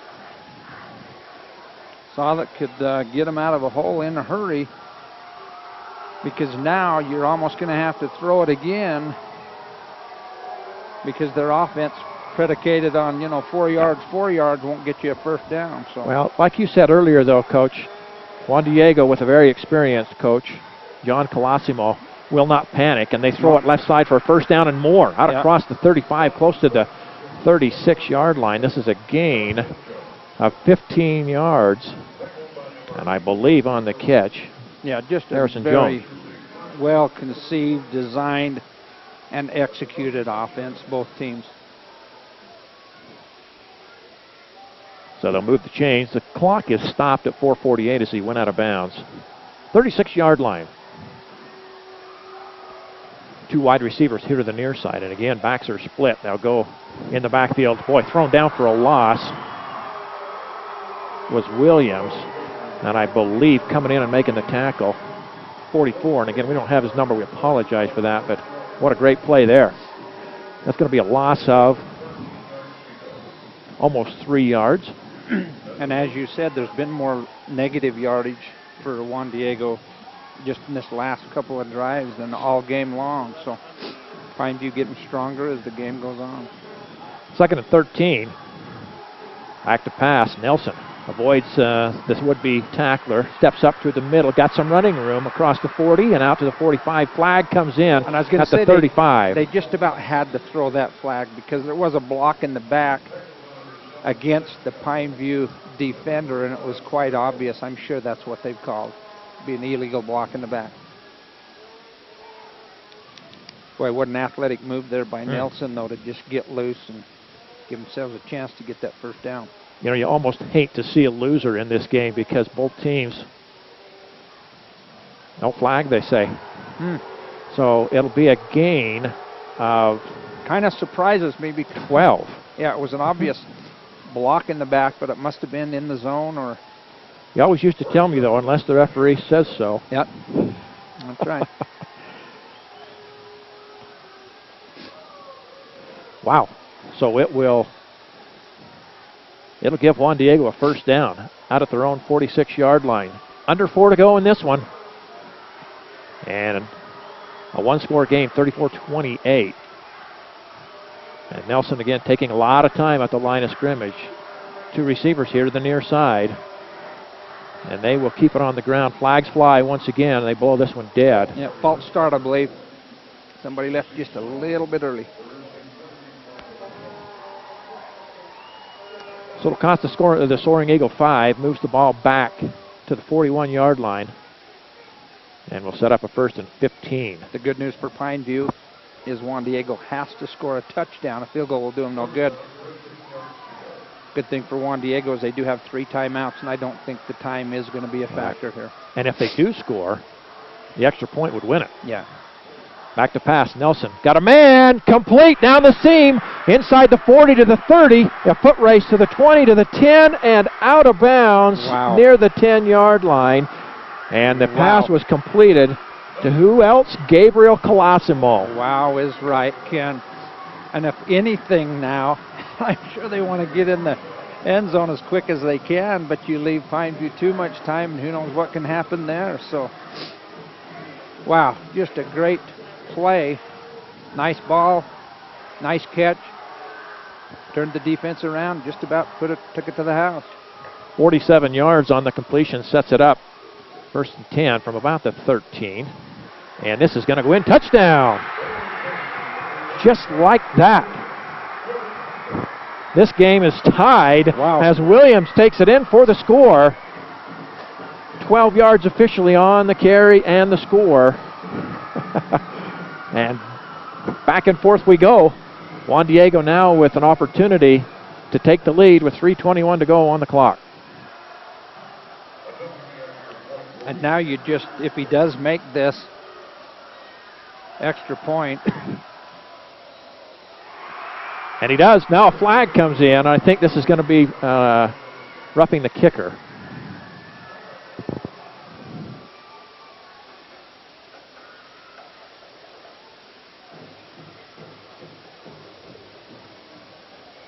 Boy, and he is down too, Ken. Here's the call.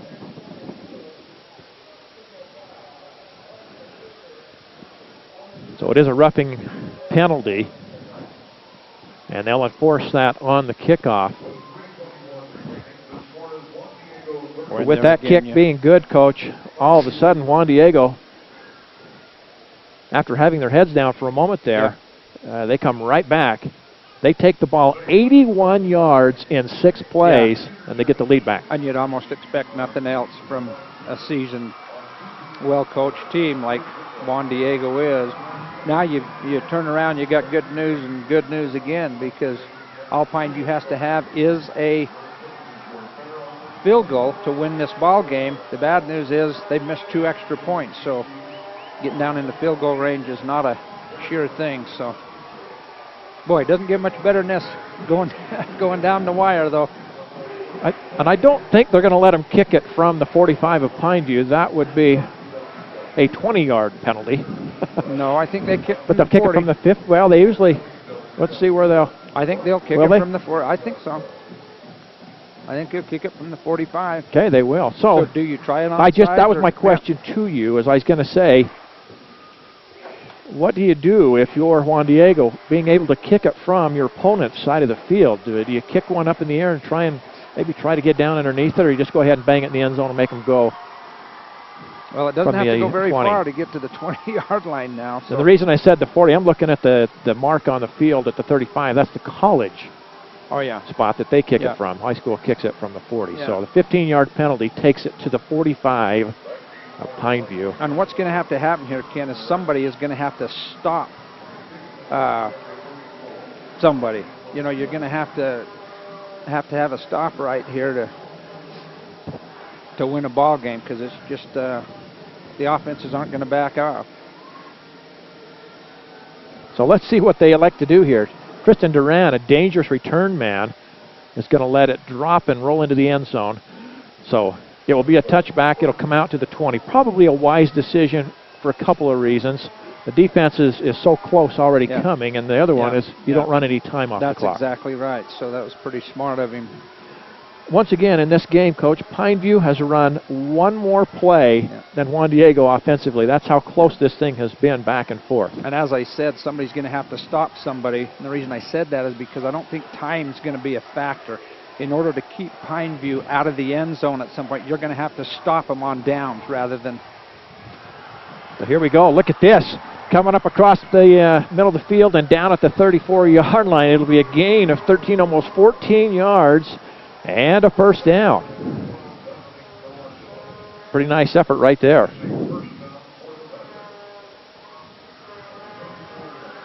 Yeah, he tried to make a big play out of that, did Wilstead. If he'd have just kept running straight, he'd have got maybe 5 more before he was tackled, but he tried to get against the grain and head to the far side. But if you want to make a big play, that's a pretty good decision. So picks up 14, does Wilstead. Gives the Panthers a first down.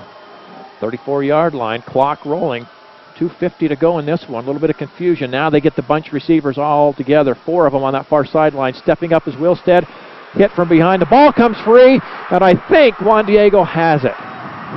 And they do. That one just kind of had disaster written all over it from the beginning, Ken, because I'm not sure those receivers knew exactly what they were supposed to do out there. I mean, they switched back and forth a couple of different times, but boy, how unfortunate for something like that to decide maybe what the end of this game is going to be. You'd like to see a play made to win a ball game rather than something like that to lose a ball game. Well, and the defense stepped up right there and did make a play, so got to give the people up front for Juan Diego. Wilstead almost, he had one more step to get through the line, and before he could, it was the ball was knocked away from behind. And so it'll be 1st and 10 for the Soaring Eagle, deep inside of Pineview territory. 32-yard line. And Juan Diego takes the timeout. They want to talk about what they want to do right here. Yeah, probably a pretty good timeout because they want to make sure that everyone's on the same page. They don't huddle, as you have seen all game long. So, you know, they want to make sure that the communication is exact in every aspect of the game, because if they can just get them a couple of first downs here, this game is over. Today's game brought to you by Brad Har and Associates. If you've been hurt or injured or in any kind of accident, don't go far. Call Brad Har, 688-1919, or go to their website, bradhar.com.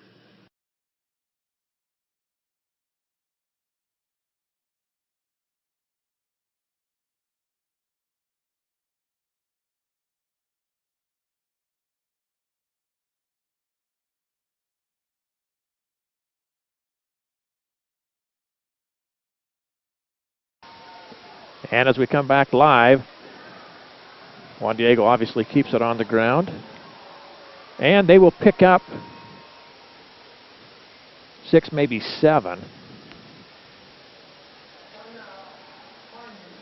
And here again, time's not going to be the object. You're going to have to get a stop if you want to have a chance, Pineview, because you just, and you about got to do it right now because you've used your first timeout. Good thing for Juan Diego, it's 2nd down and 4. So if they can get one more first down, they'll about burn the timeouts of Pineview, and then it could be the end of the season for the Pineview Panthers, and what a great game they have played today. Can't ask much for 35 to 34, a lot of points. A lot of great plays, a lot of individual efforts on both sides of the ball. like you said, too bad somebody has to lose.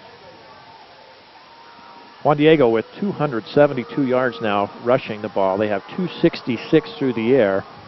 Pineview, the second half, they've really got it going. They have 289 yards passing to go with the 105 on the ground. And this is not going to go far. Pineview takes, are they going to take another timeout right here? No. Decided not to, though. Yeah, he was back asking. I think they want to save what they possibly can, but this is just huge right here. If you want to have an opportunity, I'd be interested to see if Juan Diego would decide to kick a field goal if they do not get the first down here. Third down and just under 3 to go for the first down as we approach 2 minutes to go in the game. Play clock is down to 7. I'm surprised they snapped it with 7 still to go. Not going to get it. And now Pineview takes the timeout. I was watching the play clock. They could have taken another about 6 off, but they choose not to. And Pineview's defense up front makes the stop. And now decision time for Coach Colosimo and the Juan Diego Soaring Eagle. What do you do here, Coach? About a 41-yard field goal. I think the guys got the distance to do it, and then you would make Pineview score a touchdown. But well, the other thing about that is, even if you missed a field goal, if it goes in the end zone, it comes out to the 20. Yeah. So it's not like they would get the ball back where you were kicking it from. Right. So it wouldn't be a bad choice maybe to try the field goal. Yet on the other hand, you take a chance on getting it blocked. You know, they got about 1.5 yards to go. I'm thinking they're going to come out. They're going to run the football at them. And Pineview right here needs a stop. Here's their season on the line. If they can get the stop here. Yeah, this is the ball game right They've got a chance. So Juan Diego will go for it on a 4th down and nearly 2, about 1.5 yards to go. Backs are split. Will boot it. Quarterback will boot it and run it himself. And Nielsen takes it, left this side. Handoff. And it'll be a first down. Shows you what I know. To the 15.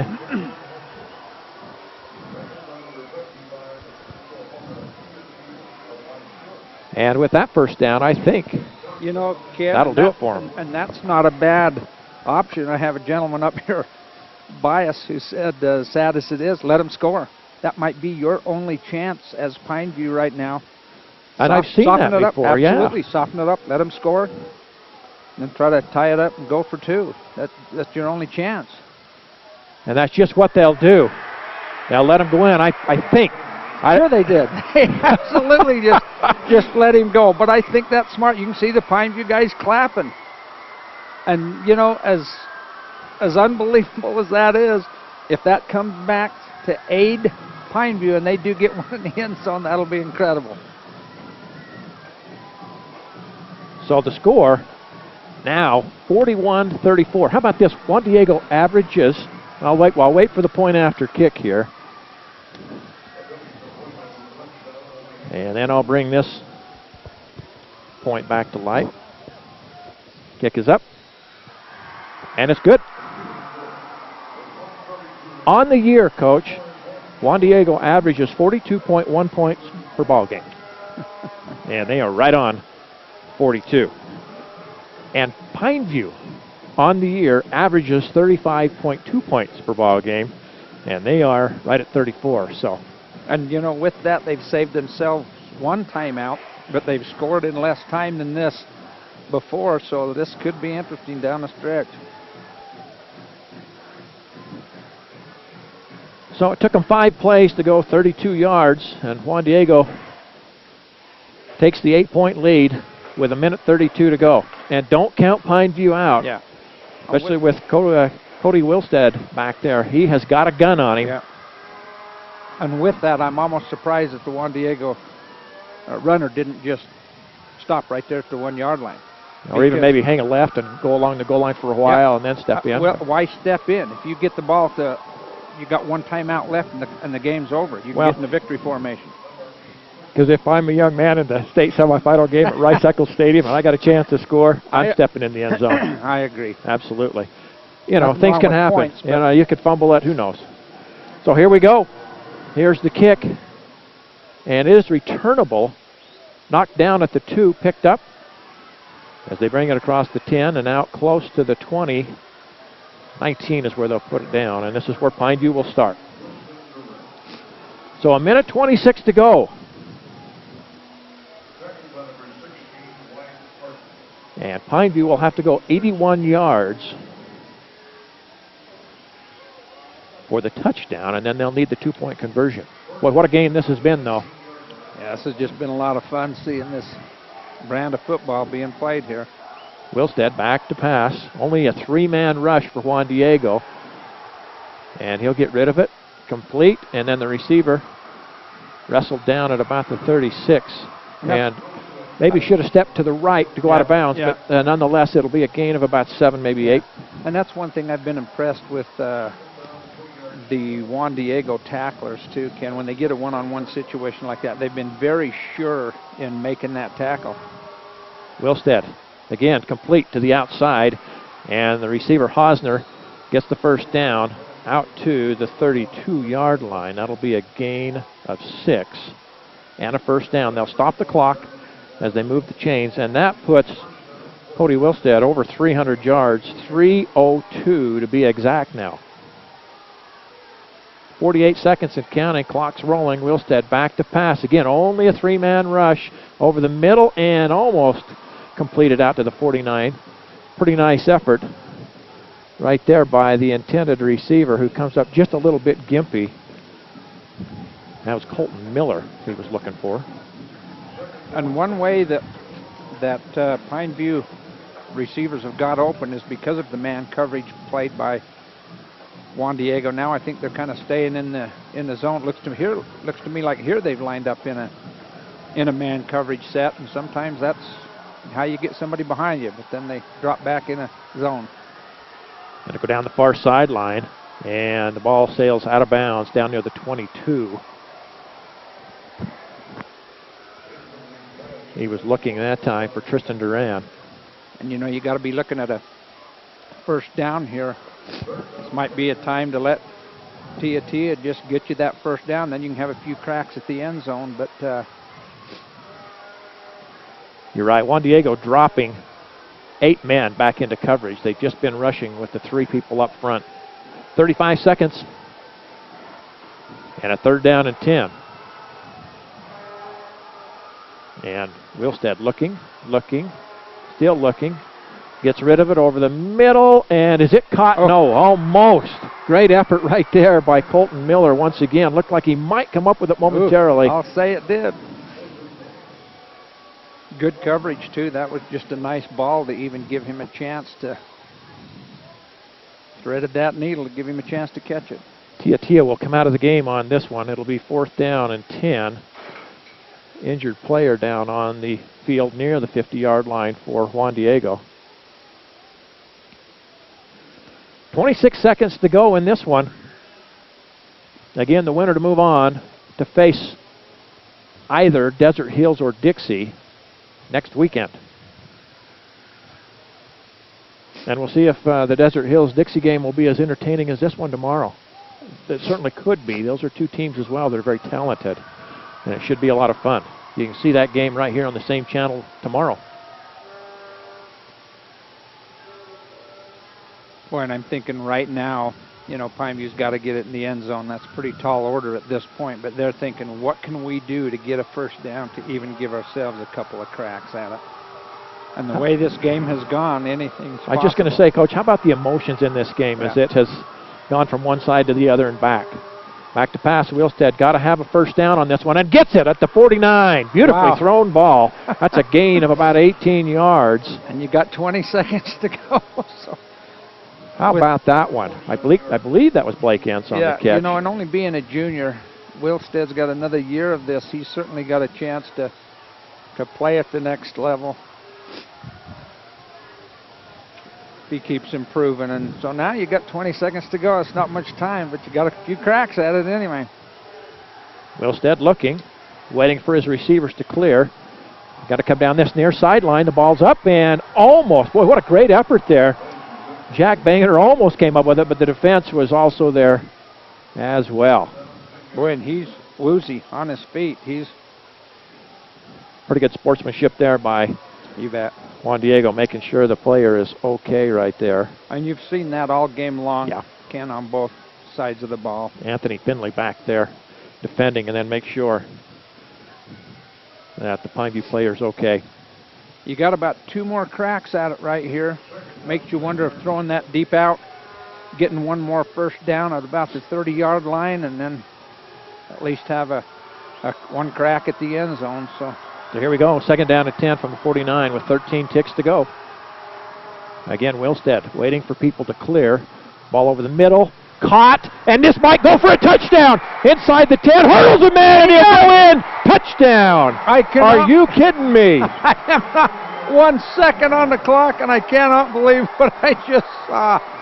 Holy cow.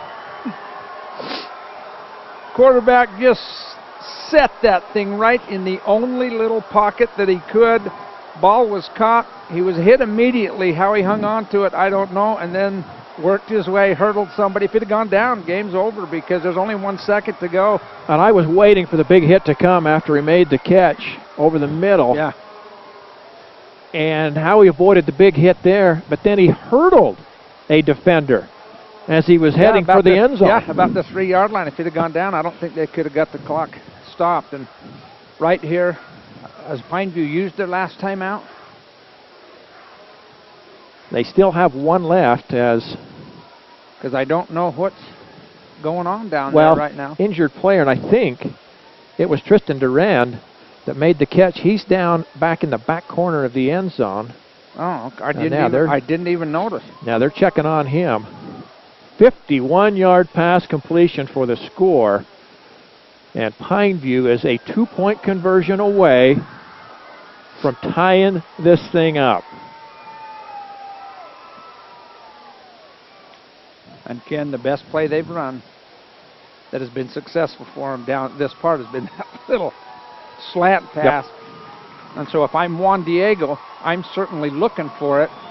So you wonder if they'll give Wilstead a chance to.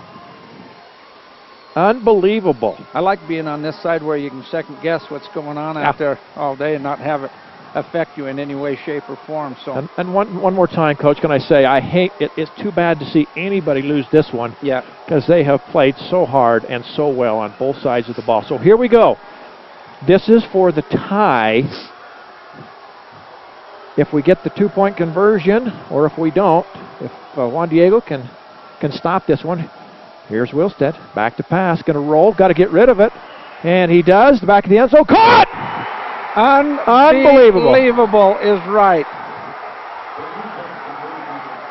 I'm sorry, but if you didn't witness this, you almost wouldn't believe it. What an incredible effort by Wilstead. Yep. What a great catch in the back of the end zone.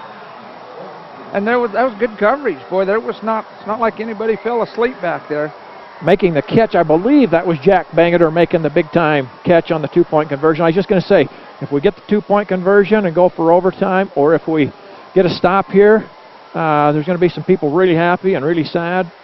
And for us, Coach, you and I, pretty unbiased either way. We're just enjoying calling this one. We're thrilled to maybe get to see some extra football here. But I got to hand it to both teams. They have put on a show here today. Boy, they have. Coach Colosimo and his staff with Juan Diego, they have come very well prepared. They've put 42 on the board. Coach Hosner and his crew have come up. They've put 42 on the board. Got to hand it to both staffs. They have really done a nice job because of the emotion in this game. Both teams had opportunities to maybe got down and let it get away from them. Sure, absolutely. But better not speak too quick. There's still 1 second on the clock. And Juan Diego, let's see if... I'm sure they'll just dribble it and get the ball. If they can get a return here. But my goodness, talk about emotion here in the buildings, coming from one side to the other. Great student body here from Juan Diego and a great representation here from Pineview. Pineview had to make the trip up here some, not sure how many miles, 300 plus I would assume. That's just about what it is, coming up the freeway. And those of you that are back home, either in the Juan Diego area or down in the St. George area, we appreciate you being with us here today and hope you have enjoyed this one. We're going to give you some free football as the time runs out. And we go to overtime. And there's something to go to overtime on a 10-10 score. Kevin, this is 42 to 42. So, as you mentioned coming up, that this may be the best game of the weekend. Wow, you just can't ask for any better than this. And I'll say again, you know, the sportsmanship you have seen on both sides of the ball has just been fantastic. There's no taunting, there's no in anybody's face. It's just been good representation of high school football. It was worth taking a day off, huh? Come up here and enjoy this one. And I've said this before when we have done games down in Delta and around. In my opinion, there's not a purer form of sport than at the high school level. It's just, you know what, nobody's getting paid to do this. The kids are out there representing, you know, families, their schools, their communities. And this is where you want to be watching this one here today. And again, the winner will play again next week right here at Rice Eccles against the winner of Dixie and Desert Hills. And I'm sure we have a few fans from those schools watching in as well today, interested to see who's going to move on.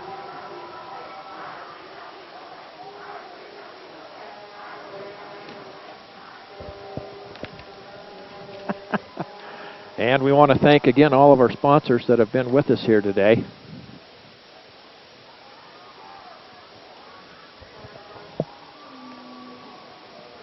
Stevens Henniger College of St. George, down on the St. George campus, your new source for higher education in southern Utah. Give them a call and they'll help you out with your educational needs. We appreciate Stevens Henniger College, St. George campus.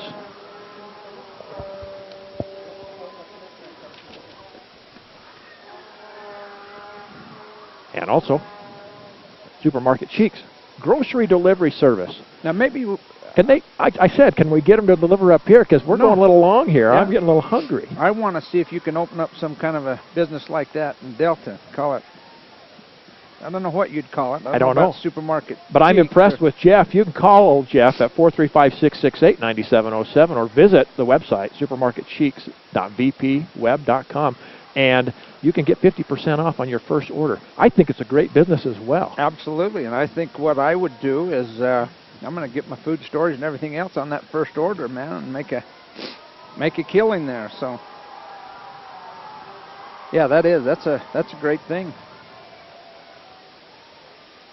You're talking about Dr. Prince down there in St. George. I know another Dr. Prince down there. I thought you were almost talking about my knee doctor when you started.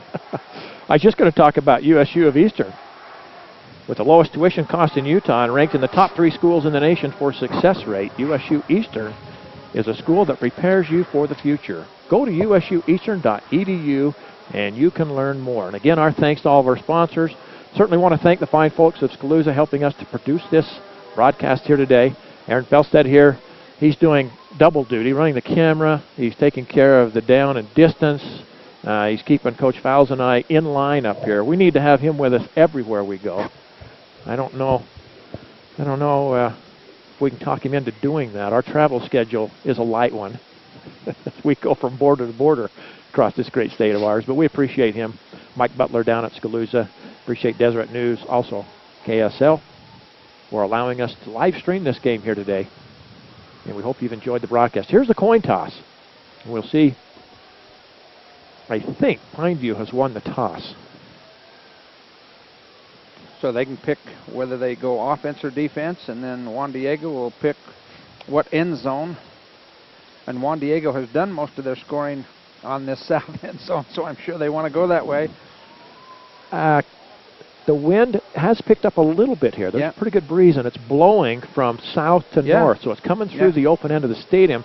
If you're Pineview, maybe you'd rather run your offense with the wind to the other end. But but that's why I'm quite surprised, because if Pineview won the toss, I'm sure they said we want to go on defense first. And so Juan Diego would have got to choose which way they want to go if that's the case. So I thought Pineview or Juan Diego, even though, see, Juan Diego may be thinking this. We run the ball mostly. And so it's okay for us to go into that little bit of a breeze, but then when Pineview has to turn around and have their chance at it, they will be going into the wind. So I don't know. So here's the rules, and you can kind of help with this, Coach. Each team will have a possession. You start from the 25, and you go till you score or out on downs, and then the other team has the opportunity to match that or even win it with a score. And I think, is it on the third I believe so. possession, you must go for 2. So here we go. Nelson keeps it himself, pitches it to his back coming around the left side, dives ahead to the 20 for a gain of about 5. Once again, he goes to his favorite back there. That's 37, Chase Williams. And Nelson does such a good job. First option, he pulls it out. Second option, he takes it to his pitch key, pitched the ball, 5 yards, a very successful play. And they are 1 yard away from hitting the 300-yard rushing mark. Nelson, I believe, keeps it himself, maybe a half a yard, and that's it. Brings up third down and about 4. Wow, and this is a crucial time right here, Ken, because do you kick the field goal? If you don't get the first? If you don't get the first, it's just...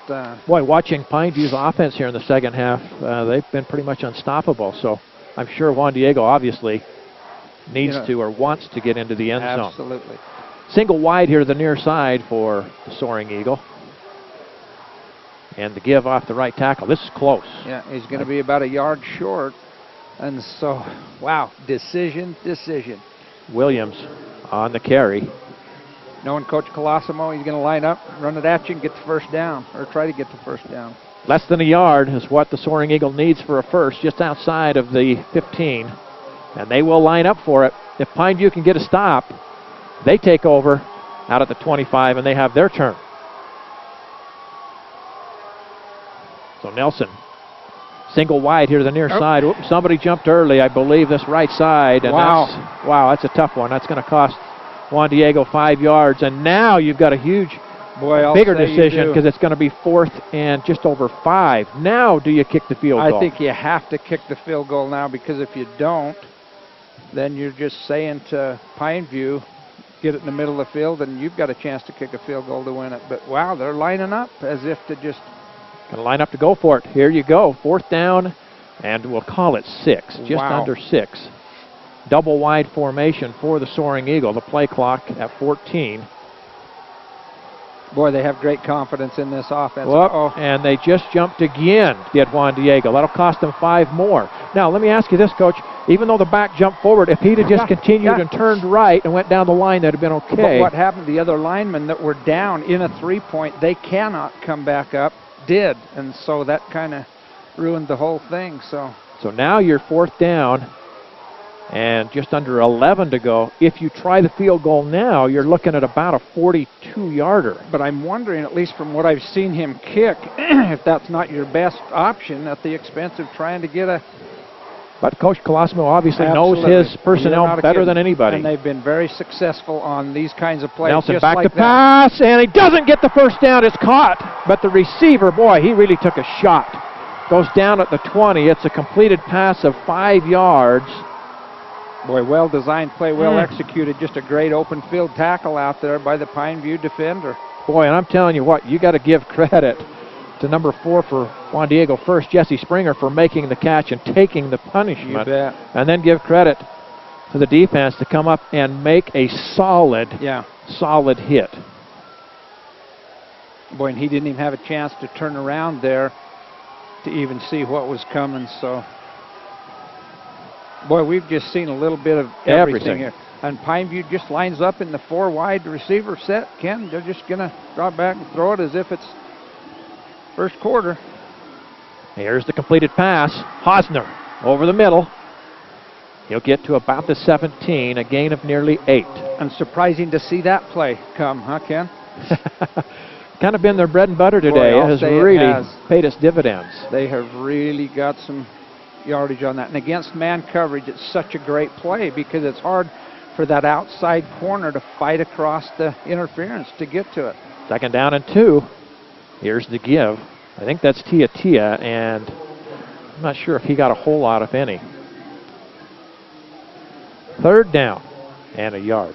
All Pineview needs is a field goal to win this. And I want to know right now, if they don't make the first down, what are they going to do? I want to hear your...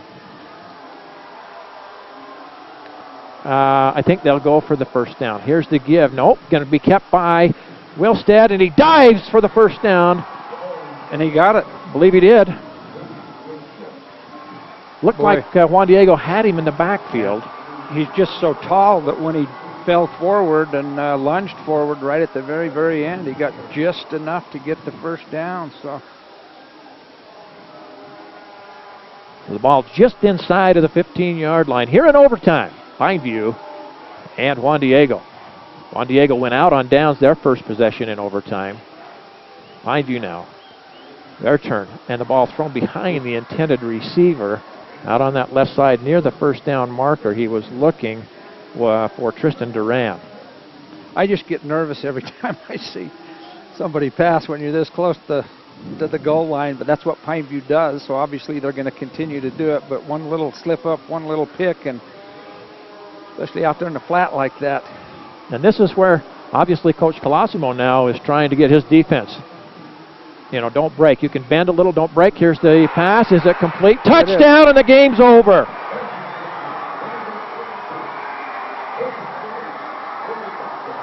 Beautifully thrown ball. And the receiver goes down and makes the catch. That's Colton Miller that hauled it in for the score. And Pineview has survived this up and down game to come away with a 48-42 win, and they move on to the state championship game. My goodness, Coach, because you've asked for anything more. Couldn't have asked for anything more to go to overtime like this. The only thing I would have liked to have seen is neither team have to lose, because that's such a great effort on both sides. You tell me that you're looking back with 13 seconds to go from almost midfield on a fourth down, third down or fourth down. I believe it was a fourth down and 10. And you're going to have a chance to go to overtime and win a game. Boy, if that's not something, I just can't believe it. And I feel so gut shot for Juan Diego because they played so hard and so well. Such a class organization. And, Coach, this is their first loss of the season for Juan Diego. They have not tasted this yet this year. Yeah. And I'm with you. I feel for the Soaring Eagle, Coach Colosimo, his staff, and all those young men because... But he'll line them up and have them come across and shake hands. There's not any, like I say, just two great programs battling. It's just been... I'm not sure you can have more entertainment than that in a football game, Ken, as we've seen here today. That 51-yard completion to Tristan Duran. Yeah, if you've got that's Sports Center play of the game there, play of the day. It really was that impressive. Yeah, just incredible. So as you mentioned, great sportsmanship down there at center field as the two teams will shake hands, congratulate each other, and Juan Diego obviously will congratulate those youngsters and say good luck. I'm sure they'd like to see Pineview now go on and win it. If you can't win it, I guess you could say, hey, we got beaten overtime by the team that did. Yeah. So, real quick, let's take a look at the final numbers in this one. First of all, for the Soaring Eagle, they finish up with 304 yards rushing on the day. That's some pretty decent numbers there. Then you tack on 271 yards through the air. So 575 total yards for the Soaring Eagle. Those are just unbelievable. Those are season high numbers right there that you bring in a losing effort. In a game that looked like was theirs. Yeah, from minute one, I was worried about it getting away from Pineview to where it would just be a complete Soaring Eagle blowout. It's almost the way it looked, so you got to hand it to Pineview for even hanging in there to give themselves a chance. And real quickly for Pineview, they finish up the game with 107 yards rushing, 394 passing, which is incredible. If we look back at the half, Coach, let me give you some numbers for Pineview at the half. The Panthers with 53 yards rushing, 53 yards passing. They had 106 yards at the half. For the game, they end up with 501 total. So Pineview really got their passing game in gear in that second half. 394 through the air. That's just about a 400-yard half. Is just unheard of. Boy, so many individual efforts, Ken. It's just hard to even believe that this thing ended the way it did and provided all those moments of. I'd like to see that pass play again for 51 yards just to see how in the world he worked that out to get himself in the end zone. So a great, entertaining ball game, one that I kind of sad to see come to an end, as that was a lot of fun to watch those teams go up and down the field. So as we wrap things up here, we want to thank all of our sponsors that have been with us here throughout the morning and into the afternoon. If you get a chance to see those people, tell them thank you for supporting the youth of the area. It's been our pleasure to be here with you. On behalf of all the fine people at Scaluzla, along with Deseret News KSL, Aaron Felstead here with us today in the booth, along with Coach Dean Fowles, I'm Ken Nielsen saying thank you so much for being with us here on the broadcast. Your final, Pineview, comes from behind to win this one in overtime, 48-42. They'll move on to the state championship game, and they'll take on either Dixie or Desert Hills. Coach, it's been a pleasure. It's been a lot of fun. That was a lot of fun for us to end it on that right there. Enjoyed the heck out of it. To anyone who's still listening from Pineview or Juan Diego, you need to be awfully proud of your teams in all aspects and all phases of the game. It was a lot of fun. That being said, we wish everybody a great Thursday afternoon, and hopefully, you know what, you'll get back to see this one here next week with Pineview coming back to Rice-Eccles Stadium. Again, for all those people I mentioned, it's been our pleasure. I'm Ken Nielsen saying thank you and have a great afternoon.